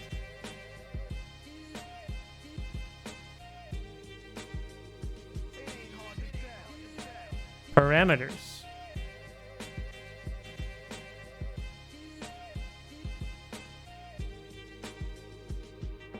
What you learn as you get older, But this needs a type. you must become a man one day. Put away childish things.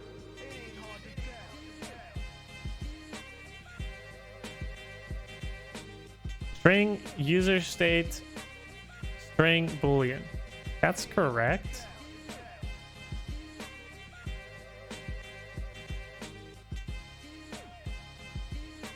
Unexpected comma. I don't even see a comma here. There you go. String is not assignable to string. What are you even saying? Type message to empty object array.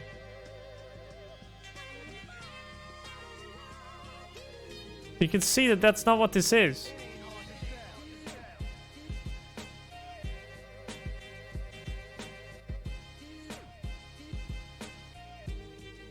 What? Oh, wait, maybe this is like, hold on.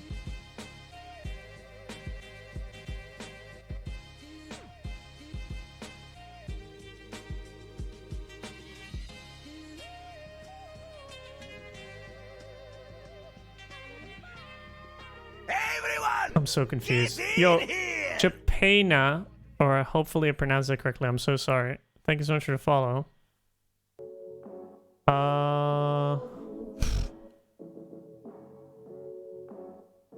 Someone should make a VS Code extension that lets Twitch viewers browse your code in real time. I'm not sure if that's a good idea, but... Should I open source everything? I feel like this Twitch bot could be open source, but... The Twitch bot is not going to do anything too crazy. It's just connecting with the API. You guys can just not run the API locally.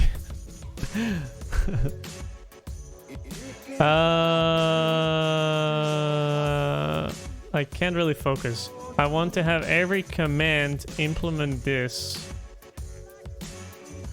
So this is this function callback is the on message handler.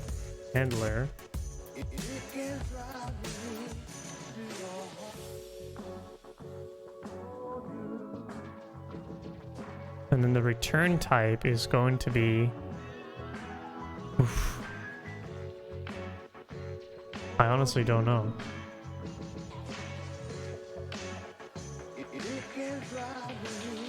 Actually, we do know that.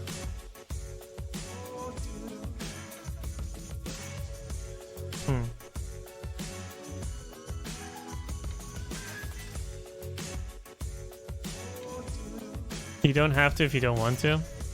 I mean, I like that when I read other people's code, or like when I see other people's stream, it's kind of nice to be able to see their code after the stream. Because most of the times I'm very curious about like what they're doing. I hate these any types, but on the other hand, like what they can literally implement anything here. I don't really care. This interface doesn't really care about what I return.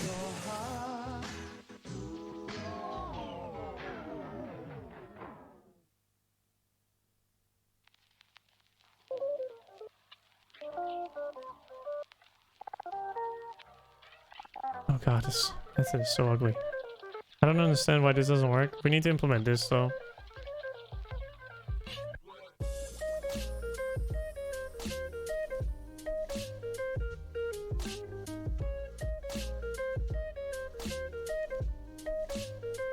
What was it called? On message handler.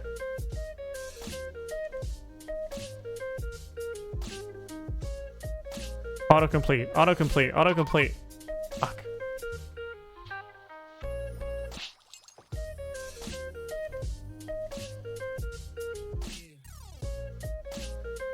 Why you know autocomplete?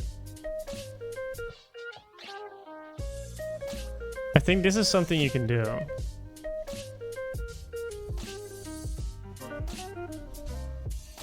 Oh god, that's not how that works. Oh god.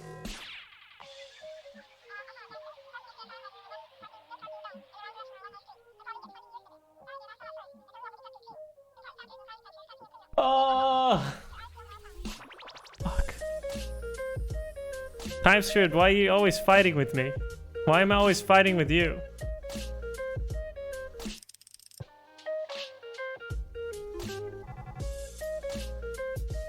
Why? I don't want you to return this. I want you to be this. I want you to be this thing.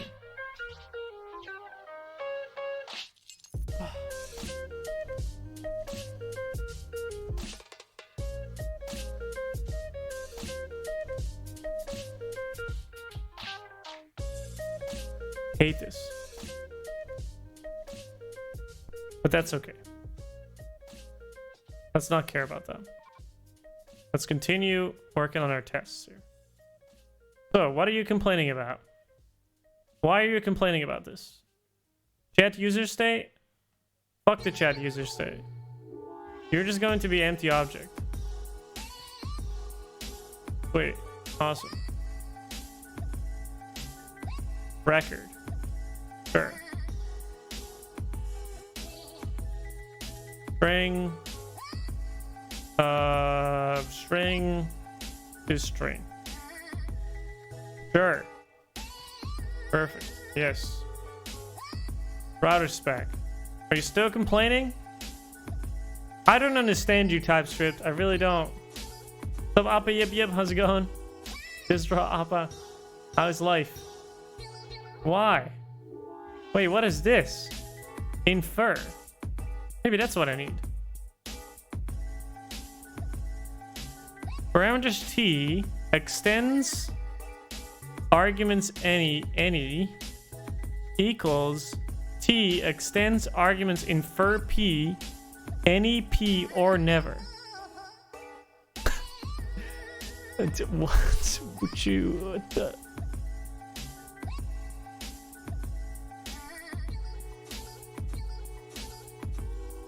Sure. But why does this not work? Why do you think this... Oh, wait, this is what we return. Hold up. Okay, we're good. What? How do I do the return value? Like here? There we go. We did it. Let's turn this back in here and then just have that error. Or not. Okay. Whatever. I don't know why I corrected that. Okay, so if we call this, it should call... What should it do? It should return ignore after the promise, right? So async result equals this. And then the result can be either status okay, status ignore, or status error. Cool. Expect result. Or we can do here. Expect await to be... Oh,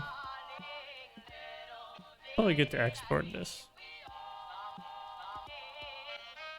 What is this? This is a Twitch app. Twitch chat app.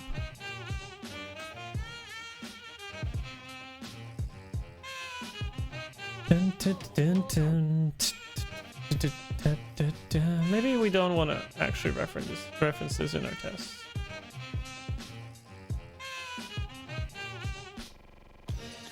This should be... Fuck. Actually, let's just use it. Whatever. Let's just import the enum because otherwise we're never gonna know. Ignore. Equal because it's going to be an actual object or array. So with an unknown command, it should work. With a known command, it should do okay.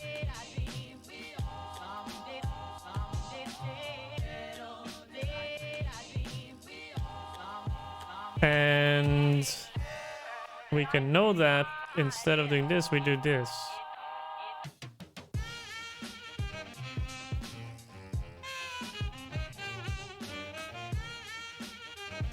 First command module. Command prefix. Like that better.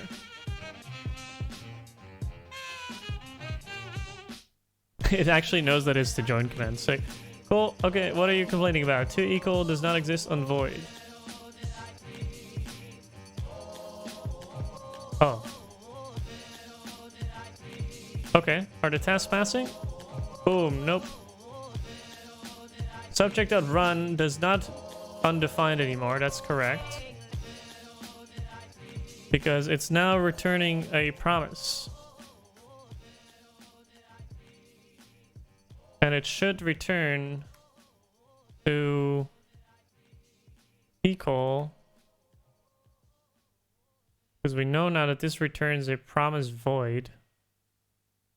Okay.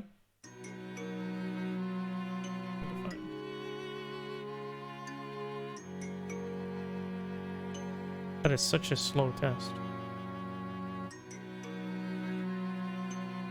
Isn't there something like in Jest to... Oh no, this is probably the way.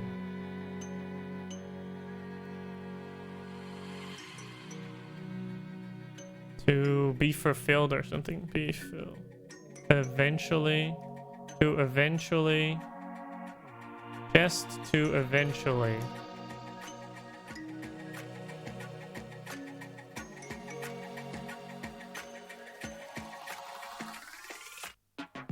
resolves, but then I have to return. Yeah, so maybe this is better. To be undefined. Why is the test so slow? 3 seconds for the join. That's long. But look what it's doing. It's doing nothing. Oh well. Kinda crazy, but sure. Okay, so now this is correct. And now we need a command that's failing. So in theory, if we want to actually unit test this correctly, we should be able to add our own commands.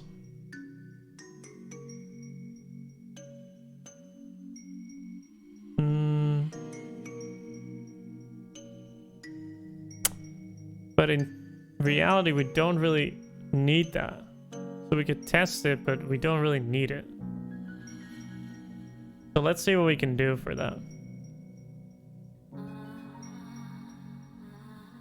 This is kind of why it's easier if you just dependency inject here instead. Because then we can just add our own module. So if we do commands here instead, and then on the user side we import all of these, that would actually make things a lot easier.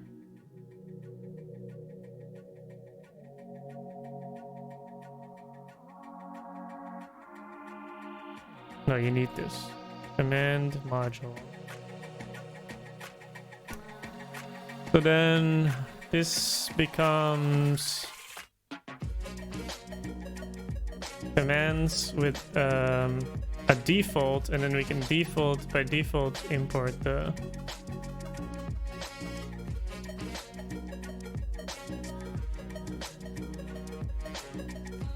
well, we can just do commands, honestly. Shouldn't really be a problem.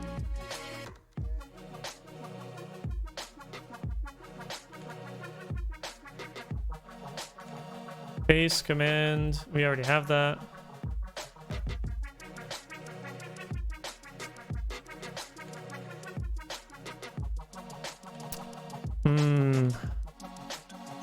I would want to get that from here.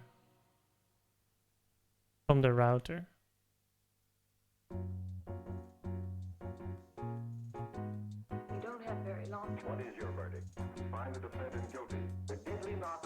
But the command module is more of a command type than anything.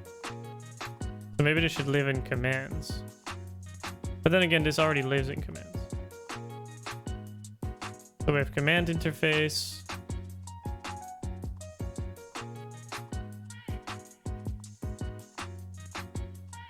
Oh, no, wait. Yes. No. Export. Command. Type.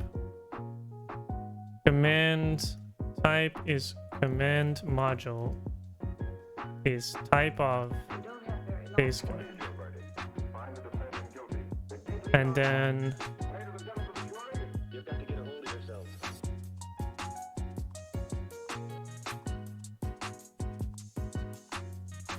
so Plasma, how's it going? Inside the router, we can say import the command module from here, and then we remove this one. That's good. And in our spec, we import this from the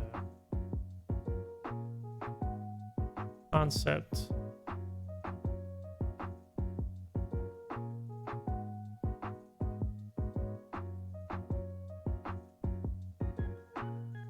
Command module.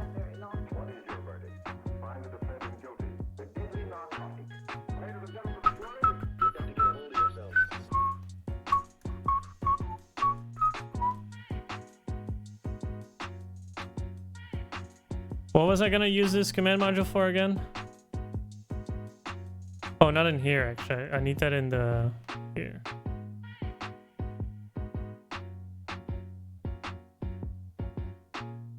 Command module. Boom.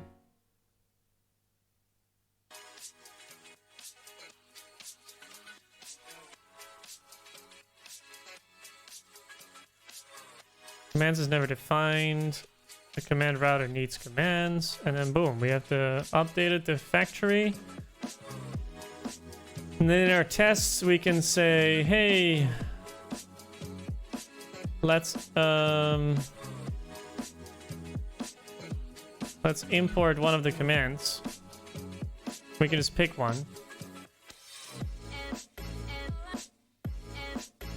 And then we can get rid of this list. Well, actually, this list is probably useful. But let's just take the join command. Join command.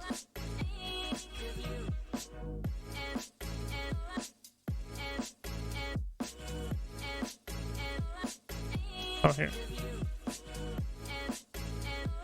We can get rid of this commands. And then we can say build at the join command. At the join command. And then... Oh, in theory, we can even go in here, I guess. Because for an unknown command, we don't have any commands set up in general. And then we can do it here, we can do a join command. Of command prefix, and that will be typed as well, and it will know that it has this, which is nice. And then here with failing command,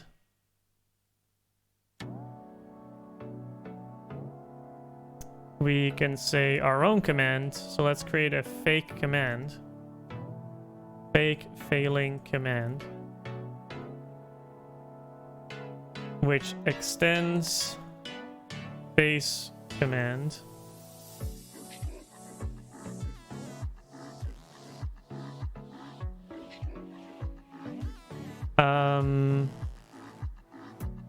And base command needs to implement. The thing is, this also doesn't really work with command interface because the command, this will not fail. I can actually just have it like this. So there's so many problems with this object, to be completely honest. It's not like forcing me to implement this method anymore, because this before was an abstract class, but because the constructor, I wanted to also build in the constructor. This required us to, yeah.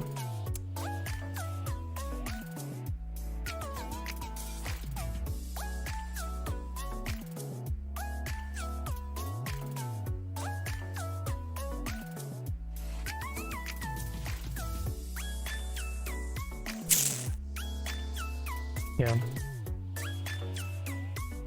The weird thing is with an abstract class in TypeScript, you cannot force an abstract constructor.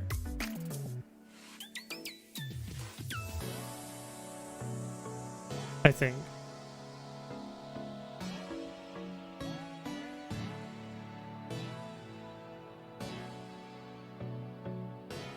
Which is kind of shit, because how am I gonna force? Oh yeah, I could do it on here, I think.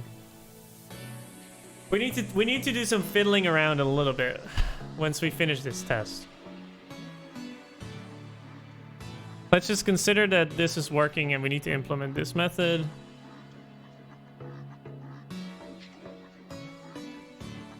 Well, actually this is already an error message. But let's consider that our interface is working and it would error out type-wise. We just say, okay, this is failing.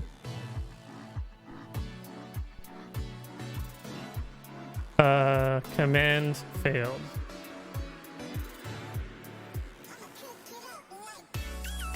Full error. Let's also pretend that we have to forcefully implement this method, which I think is a good idea.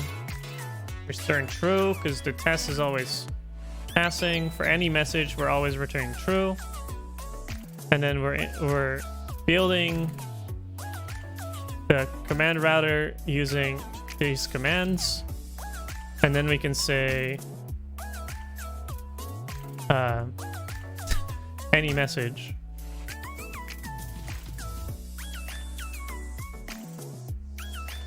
Trigger failing command. And it should not be status okay. Oh.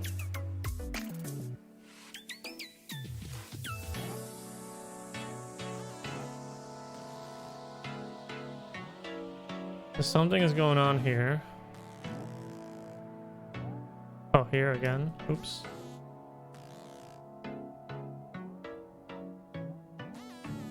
So my tests are failing because in the cannot find namespace TMI. TMI? Oh yeah, here, TMI.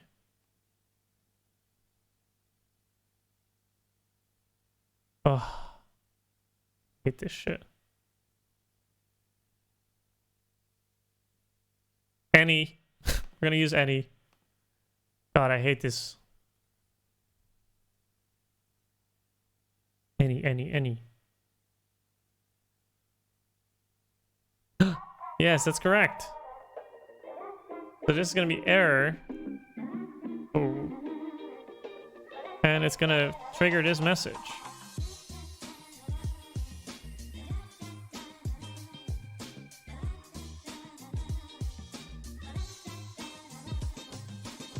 Command failed. Oh, that's what this is. Yeah, command failed.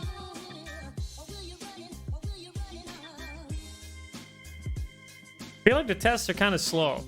3 seconds for such simple tests. It's kind of crazy.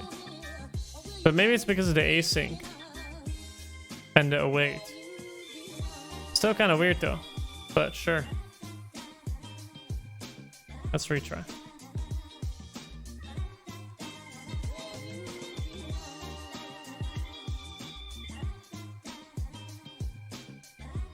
Maybe it's because it's busting the cache because I restart the file. I don't know. Cool.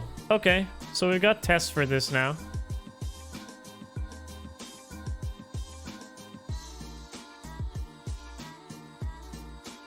I just realized you have chat on the right on your test program. Yeah, I have two thingies open. You can split like in all kinds of ways. Super nice. All my terminals. Cool, okay. That's nice. What do we have now? His on message handler needs to be better, but commands is not used yet. Let's actually hook this into the app now. So we have a router now, and on a message.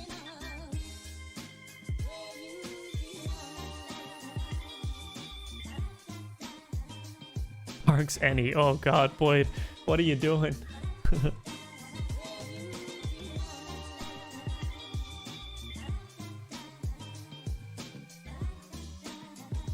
Okay. I think we can now just like import the command. And then every module for me needs to have an index.ts where we actually expose what the module itself. So we have 3 modules right now. Well, 2 actually implemented. API is not there yet. We have client module and command module. And inside command, it can reach out to everything pretty much. It can like use the types from within like commands, and like the router can access all the commands that we have and stuff like that. But the client should not be able to reach into this folder right here. It should only be able to talk to the outside whatever we expose. So and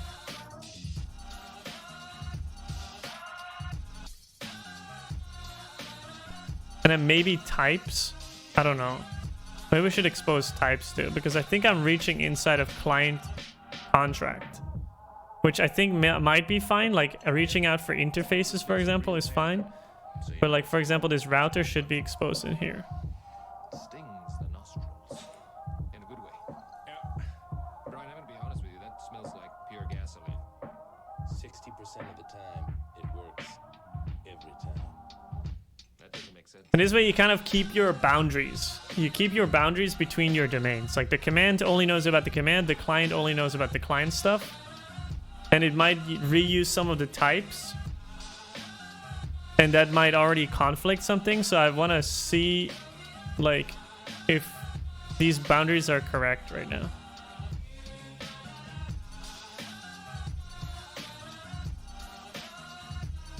Head route is declared. Cannot find lib.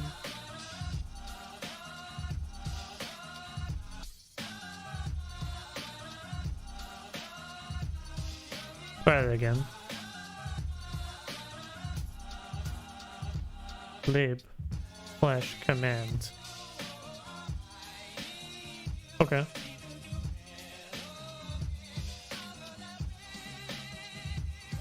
So let's create a router.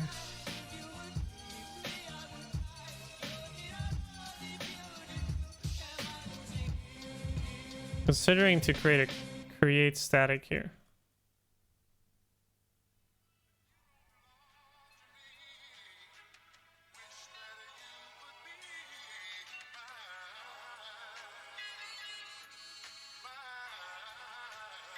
And then maybe without the commands, and then here we just import.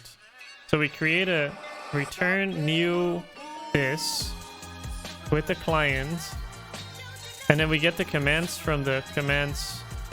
Oh yeah, here, see, we're not reaching into the actual concept folder. We are looking for the commands.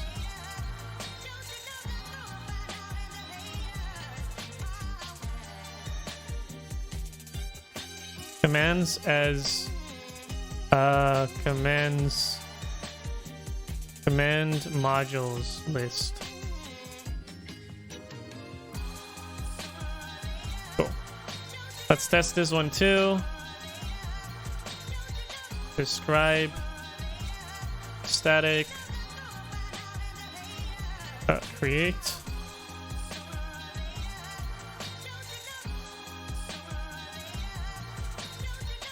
command router. Oh god. Test. Oh fuck. The client is not in here. So we'll need to fetch the test client. Test client. Client equals new test client. And then router is new command router. No. Command router dot create client test. It should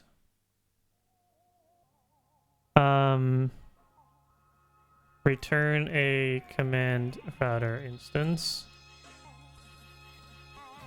and it also should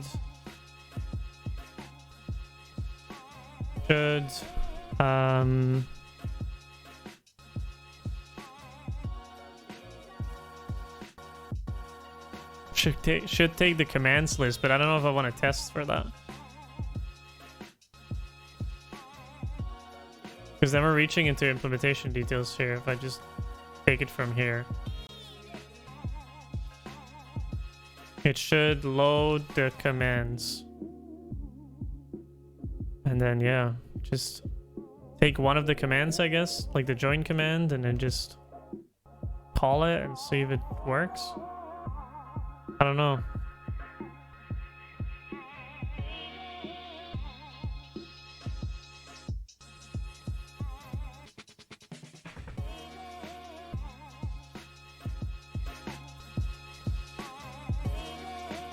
Not sure how I want to test this. I can do expect router to be instance of command router. That should pass that one. And then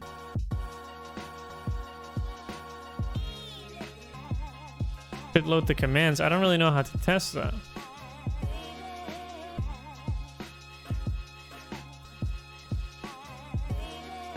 I mean, I can run this, but I just don't know.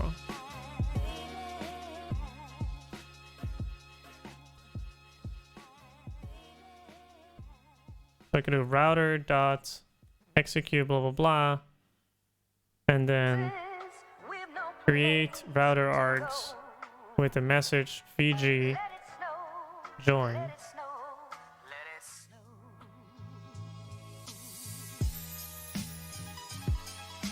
And it still doesn't test anything because we're not awaiting it.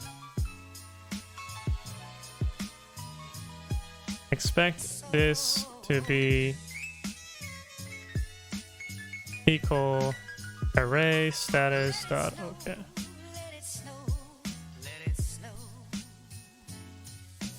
Cool. Sweet.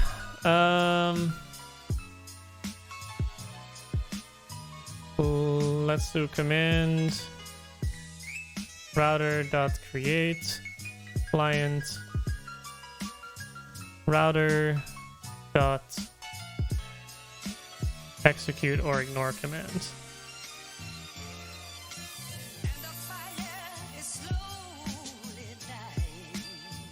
I think this would work. Let's restart. And I think we also say something in the join command. We say join command has successfully been called. This if somebody types !VG join, this should now work according to our unit tests.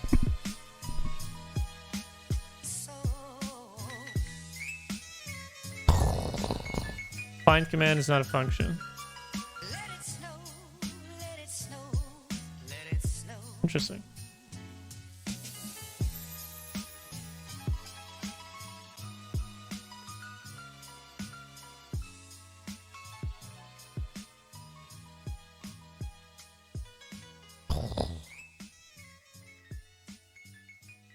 Ah. I know why.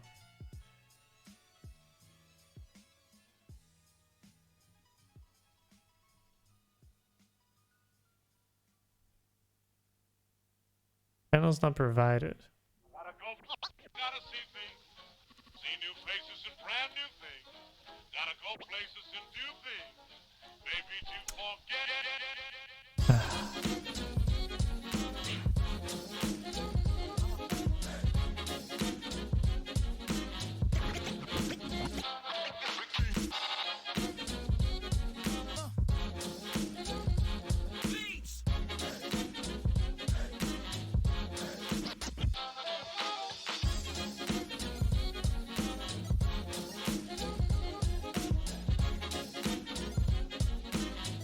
Try again.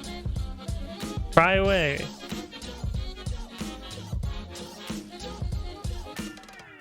Yes. Your message was not sent because it's identical to the previous one you sent. Because he's not a mod.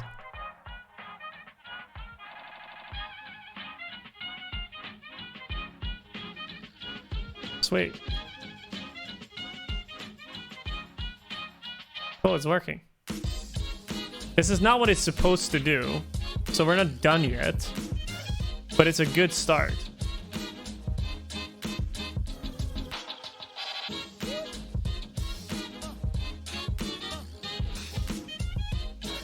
And I guess it's quite testable now, which is nice. All right, next thing we need to do is add events.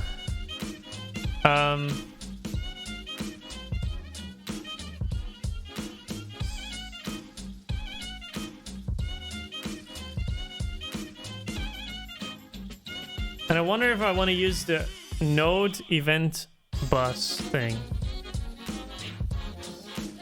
or whether I just want to run with my own.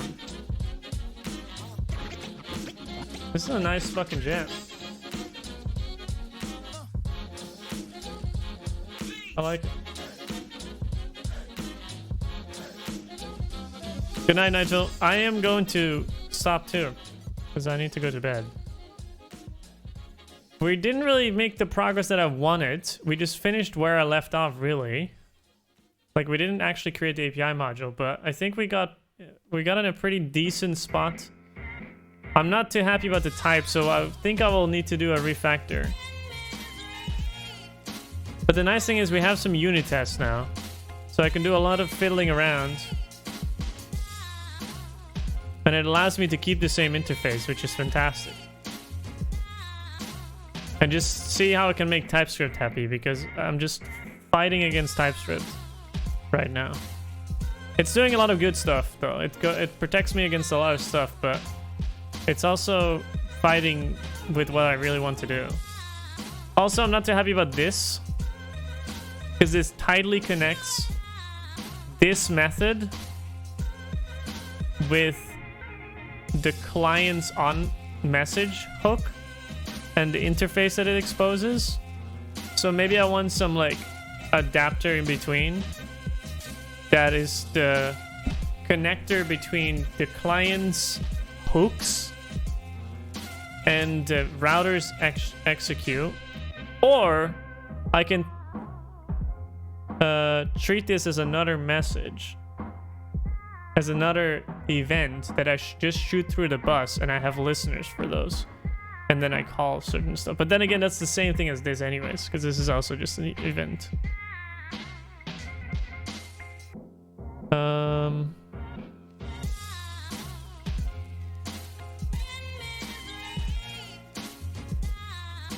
The reason why I'm overly complicating this too is because I have another Twitch bot already. For those of you that don't know, that have never watched my stream, I have this bot already, and it's set up in a very different way. It's the same kind of concept where you just have an API, and you just, with your commands, you just do API, like the fuck command. You just call the API. It's actually kind of weird that you have a fuck.js, but you know. Yeah, the bot is actually dead, unfortunately. If you do exclamation mark test, you can check if it's live. I don't think it's online. I think I plugged it out. It's running on my Raspberry Pi. But the idea here is like it's a very simple way of how this works. So you have a client that just, you know, creates the client with a rate limiter too. And then you have the bot itself, and it hooks to a bunch of stuff, and then you have handlers just handling it. So on connect, on resub, on subscription, on chat. On chat is basically on message.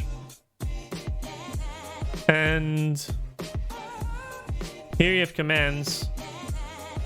Here you have the handlers. So you have the message handler, which is kind of like what I wanted.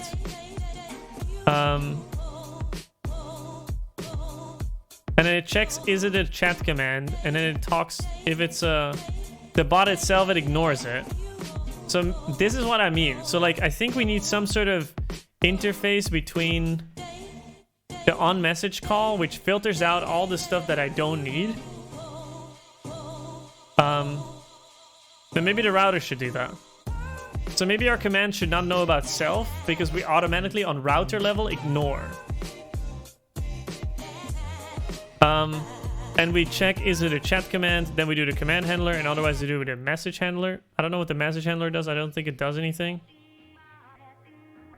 What is this? What the fuck is this? It's fine. I don't even know. I can't even remember why this is here. A guard, I guess? Yeah. It just like simplifies the interface of a command, because does the command really need to know about self, true or false, if we always ignore? Because commands are never called by the bot itself. So that would simplify things. Then this one can be simplified by just like creating a super tiny interface of actually what we need. And then we don't rely on TMI anymore. We just need to implement TMI using an adapter. But yeah, I need to see. Maybe I already, in order to make this more reusable and think about this a little bit better, maybe I should already make a YouTube interface. And a Twitch interface. So this is the Twitch interface. This client. This client is the Twitch client, because it's using TMI under the hood.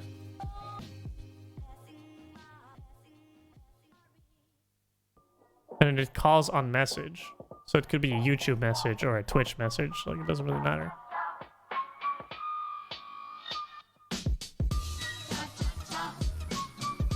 So maybe the router should take care of this. Or maybe it needs something in between.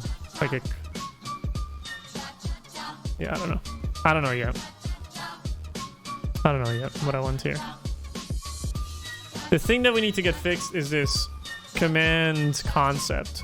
Because this is not a concept anymore. This is literally a base class. And it's like, this isn't... You don't like to see this. This is like code smell right here. But yeah. Let's commit this. Hook up commands using a command router. Wait. Pretty much what it does. Hook. It asks the command module for a router. Creates a router.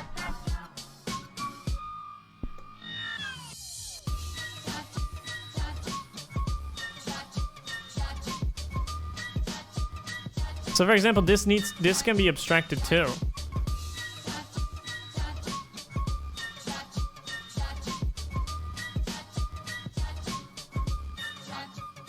Like in theory, we could have a client create and then just like the type or something, or the source. But yeah.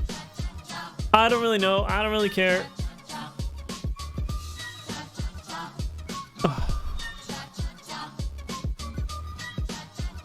Because then, in theory, you could build another abstraction on top, which is the client... the application or something that creates a couple clients. TMI client, this one, and then you do on message on the application level, and then it listens to all three. And it boots up all the command, it creates all the commands and the command routers for all of those three. But yeah, I don't really know yet.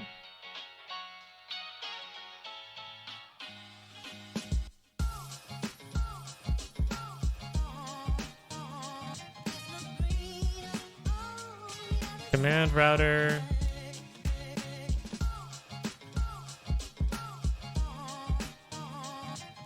In theory, we don't even need to instantiate the command, because we can also just pass the client as an argument.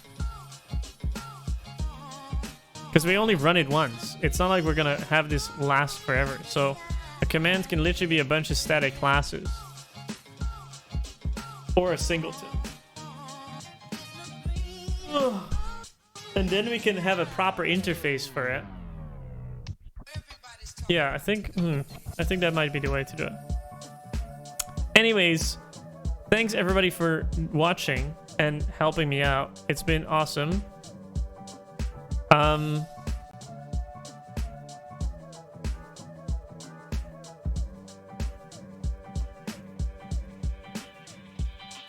Yeah, let's leave it here. I think that we can even like review this and merge it in theory.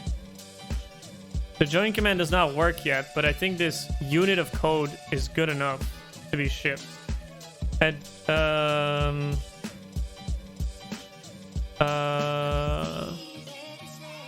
join command or add command routing and prototype join command.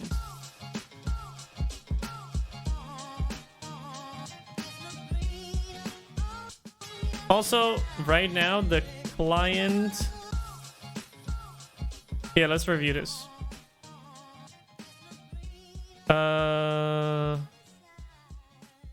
Command router responsible for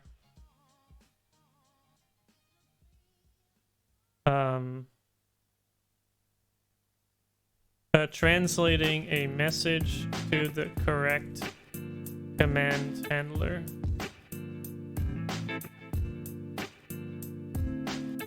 Which will perform the action required for the given message.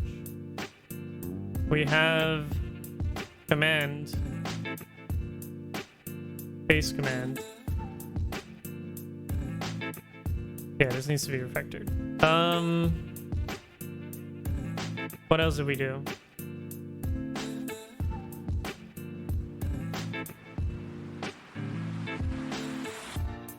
We abstracted away the client.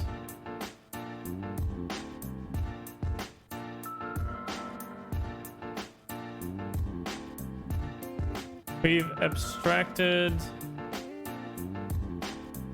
the implementation of the client.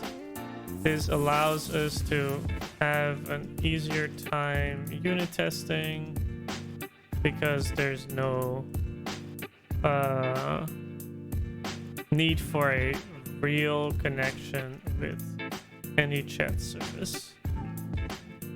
And it allows us to later on implement YouTube chat, YouTube or Facebook chat client. Cool.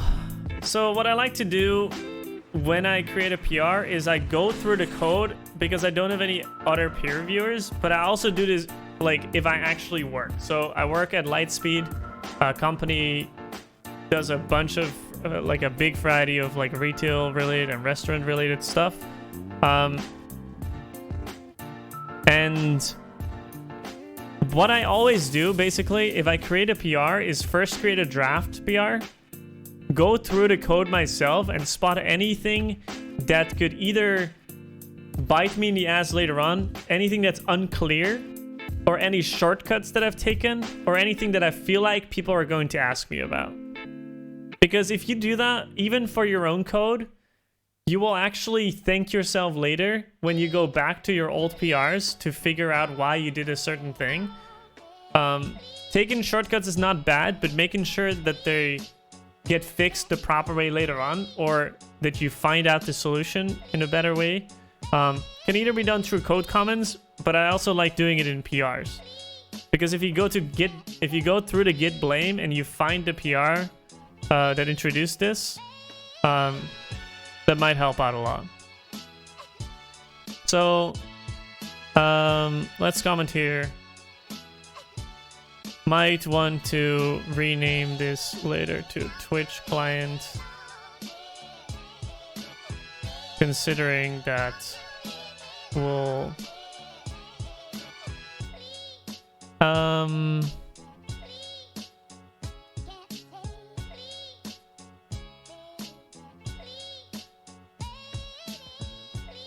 we'll probably have a YouTube and or Facebook chat client as well.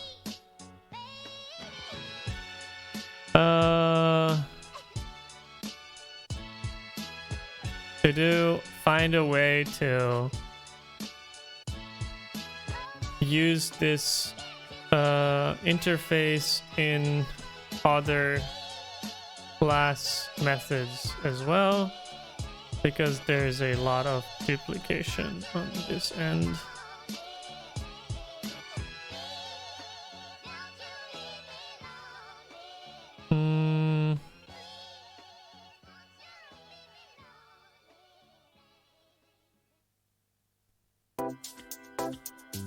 Yeah, so here we already diverging, I think. So for the base command to do, let's move this to a singleton. No. Let's remove this entirely and move all the methods to the interface. All commands will just be singletons, and we'll just pass the client as a parameter instead.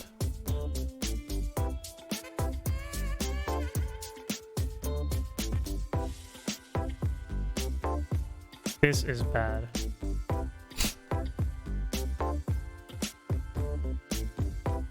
For the command router,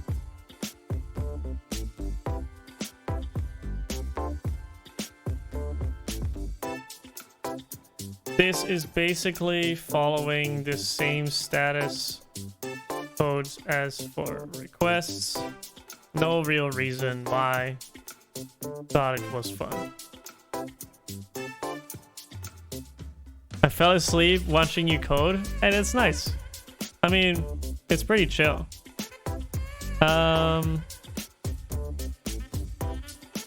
This method creates a command router, but populates it with the commands list with all commands. Let's link to it too.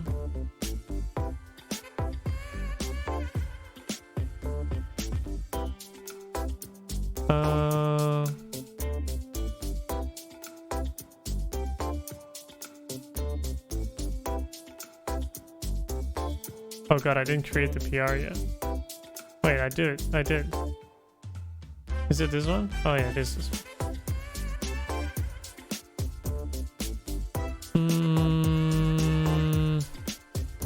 Commands. Index. Here we go.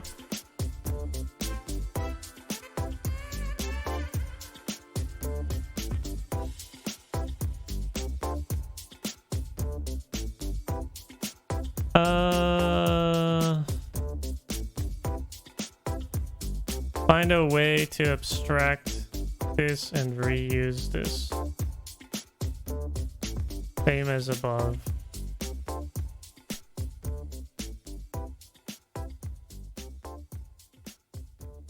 To move this into its own type definition to increase readability.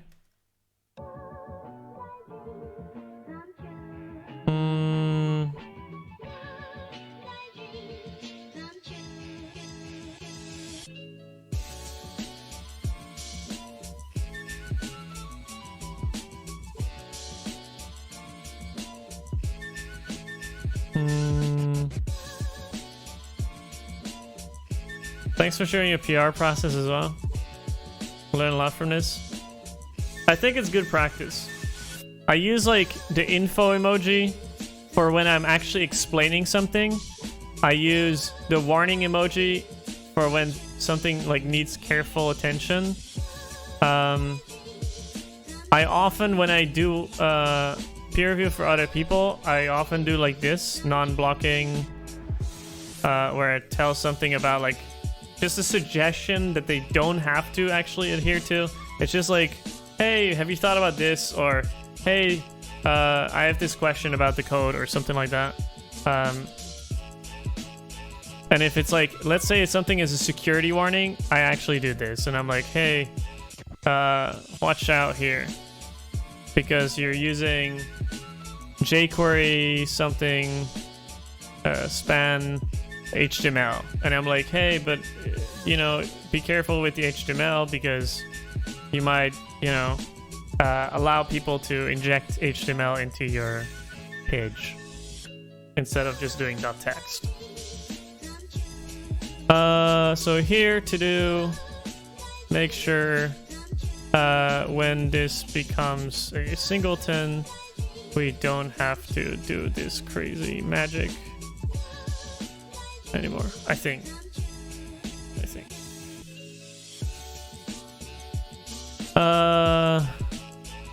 And remove this too. Remove this when it's not a inherited class with static methods anymore. Use singletons instead. I'm gonna keep this PR open as I can see that there's a lot of to-dos left that I can easily fix. Some are like future things, but some of these things are just refactors, so I think it's fine to keep the PR open and just work on it. This is just feels it's not done yet. Like for example, this one is fine. Let's get comment about that too. We might want to create some sort of adapter or translator or handler to make sure that the router gets the proper data in the proper format, and it does not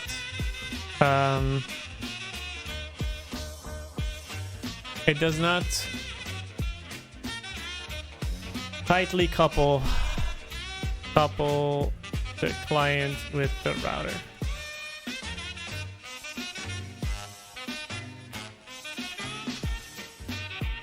So basically what happens here is that if we change the client's on message, we will have to change the router's execute or ignore command.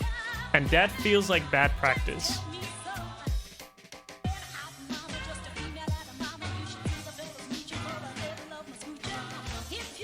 So the nice thing is that TypeScript is covered here, because if we change this without changing this one, it will say that it won't be able to call this because the types don't align.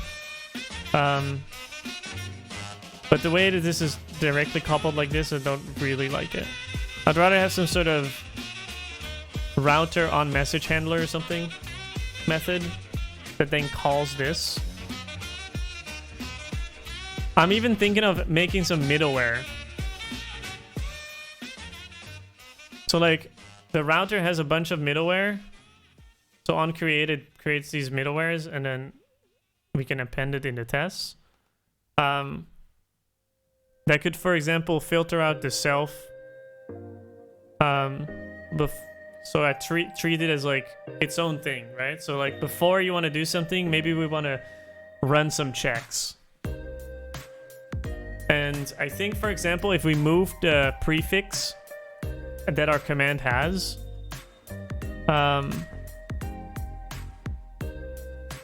so here, our join command, it now checks for this prefix.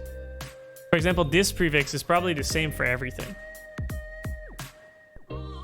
So maybe we want to, I don't know, have this prefix always and have like some sort of middleware for that.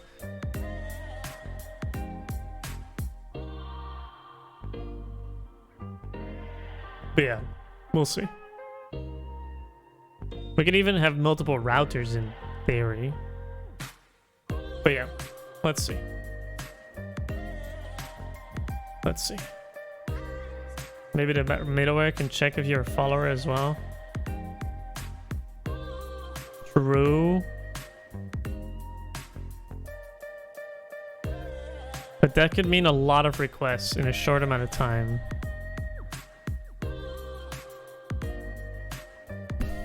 Yeah, it's difficult. It's difficult. Like the thing is, the problem with that is, and that's the last thing I'm going to discuss before I head to bed, is if client 1 or Twitch user 1 sends a message saying VG join, and then View Games 2, like user 2 also does this, and View Games 3, if the middleware catches this, it would wait, right? It would wait with processing it. Or would just make a... would that make the middleware specific for Twitch? Well, I think the middleware, the router in general, is like... The router in theory, yeah, could be just for one. But in theory, you could also have 3 instances of it. For every single one. Every single one has its own router. I think it needs its own router because the router by itself has a client, and the client is different for every single one of them. But if I do this, and let's say, then it goes to the middleware, right? All 3 of them go to the middleware. And then it checks Twitch. If following.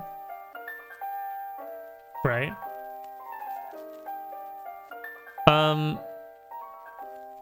If this one takes 2 seconds and this one takes 1 second, and then it goes to the next, then this would mean that this one would be the first one to join.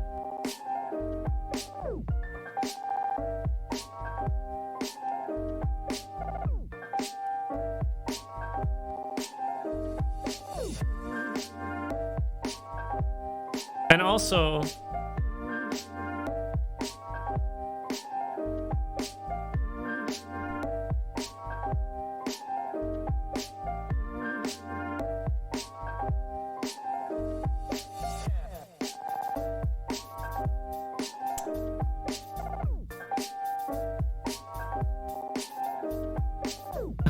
I have a crazy idea. This is how it could work. This is how it could work. Since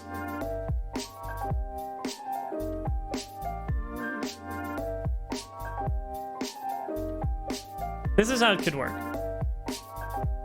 This middleware, the middleware here checks if Twitch is following, but it does it asynchronously. So it just fires off a job that will check this user's Twitch if following, right?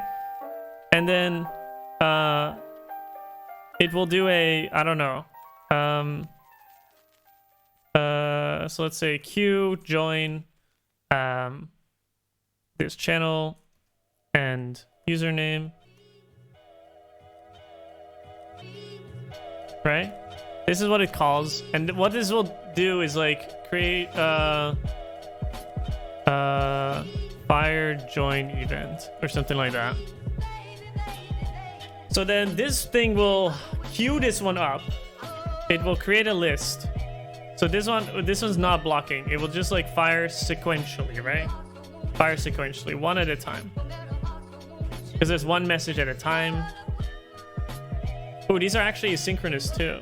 So it could be, well, it could be that one joins after because it goes faster through the middleware. It would be very race conditiony, but then that'd be fine. So the user is added here. And it basically there's this API request queue as well, which queues up potential requests that will happen in order, which means that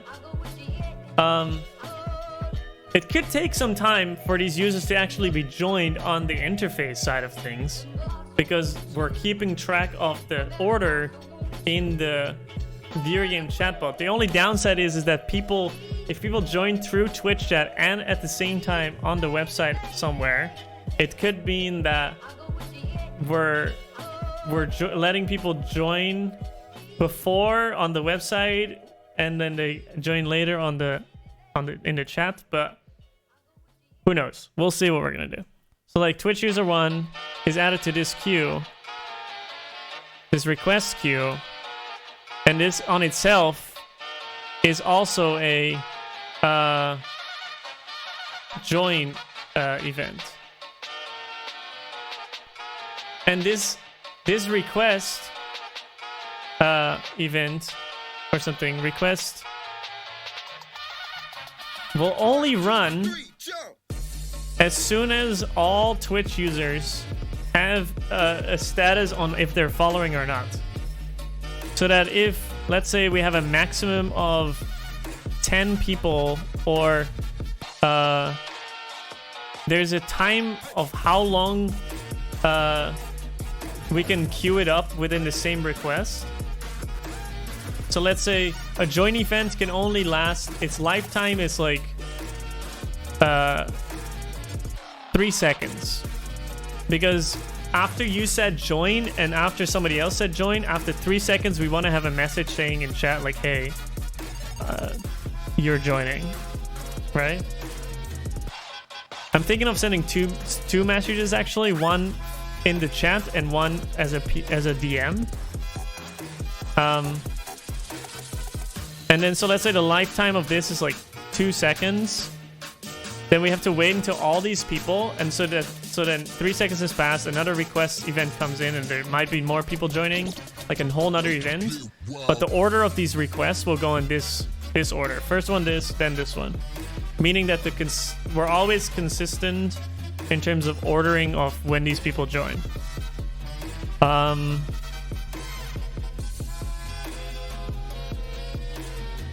But should this be happening in the middleware? No.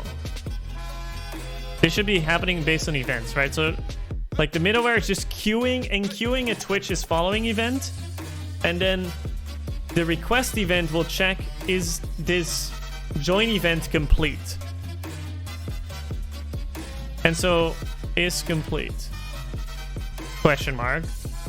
And then, if not all users have a status of whether they're following or not, it needs to wait. So eventually all users will have a status on like is following. And then this thing becomes complete, and then this request can go. That'll be one way of doing it, but that would be very slow. That could potentially be slow.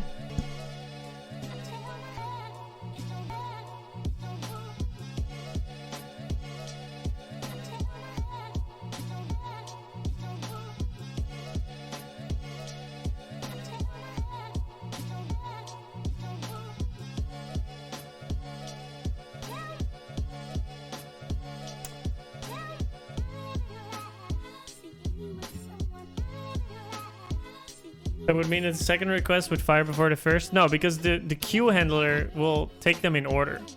So it will only fire the next one when this one finished. And you can easily do that by just awaiting the previous request queue. So there's, on top of it, there's some like request queue, and then it will just go like process, and then it will just go over all the arrays here, the array here, and then if a new one comes in, it keeps on checking its own queue, and it pops one off the stack. Basically, it pops one off, it processes it, it pops the next one, it pops one, and you can put stuff on top of it if you want to, but you can only do one thing at a time. It's like a stack.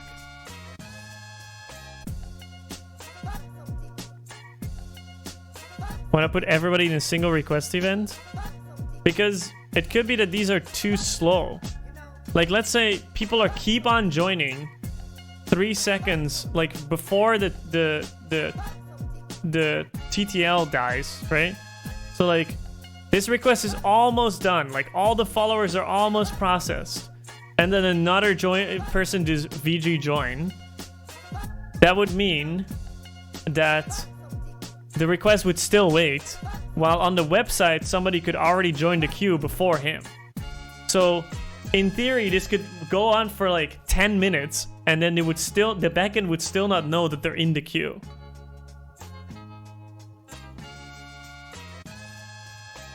So if we didn't have like a TTL for this, let's say this request has been created and it's past 3 seconds because we want to, you know, send a message out like, hey, you've joined the queue. Actually, in theory, we can already do that because we already know which ones are going to be added to the queue at this moment. So we can already send a message, but I mean, like, the request will be needs to fire at some point. Like, it cannot be delayed indefinitely. And it should also have a max. Like, we cannot send a request for like 1,000 people at once. There's a trade-off between request count and also request, like handling one big request.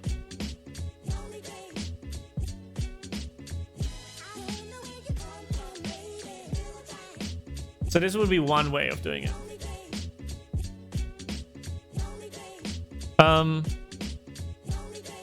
But yeah, I'm not entirely sure. We'll see. We'll see what we have to deal with. Maybe I'm overcomplicating things.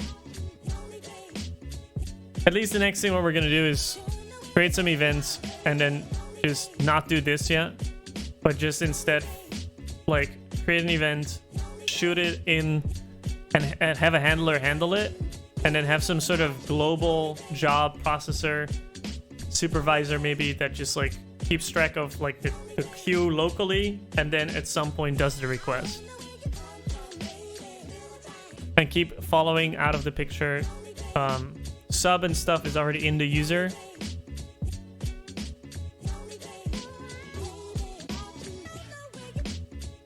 So yeah, let's think about it. Anyways, thanks everybody for watching. Hope you guys enjoyed it. I'm off to bed. I got work tomorrow. And if you like any of this, please go and check out my coding YouTube. Also, I created a new Twitter specifically for coding. So be sure to check that out as well.